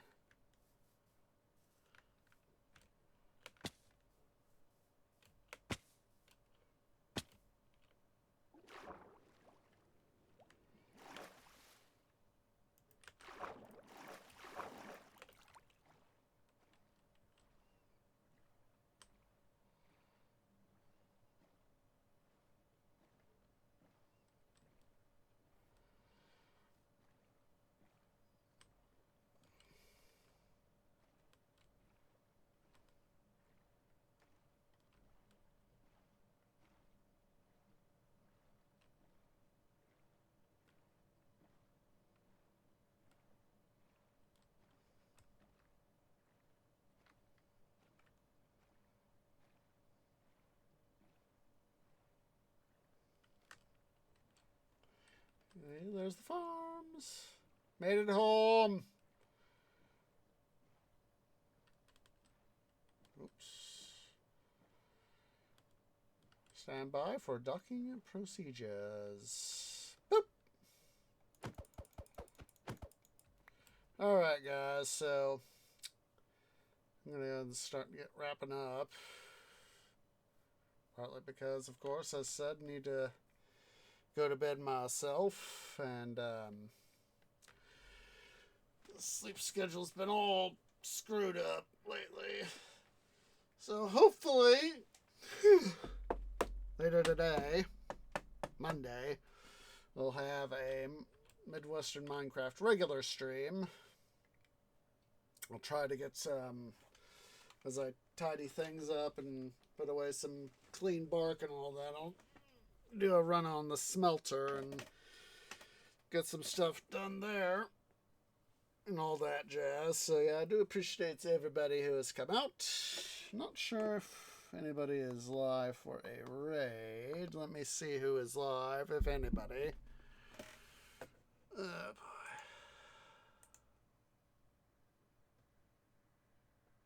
boy. Yeah. Nobody's really live, so we're going to go ahead and call it an episode. So hope to catch you guys later today, Monday, for another episode of Midwestern Minecraft. We'll be doing something with hoppers, so I also hope to have another episode of the same on Wednesday. Saturday will be another episode of City Building Saturdays, City Skylines, and next Sunday we'll have another episode of Titan Quest: The Loop Grind. So if you're watching here on Twitch at twitch.tv/OSayGeorge, please remember to leave a like. Nope, hit that follow button. If you're watching over on the YouTubes at youtube.com/OSayGeorgeGaming, please remember to leave a like, hit that subscribe button, hit that bell icon for notifications. It really does help. And I hope to catch y'all in the next episode. Ta-ta for now.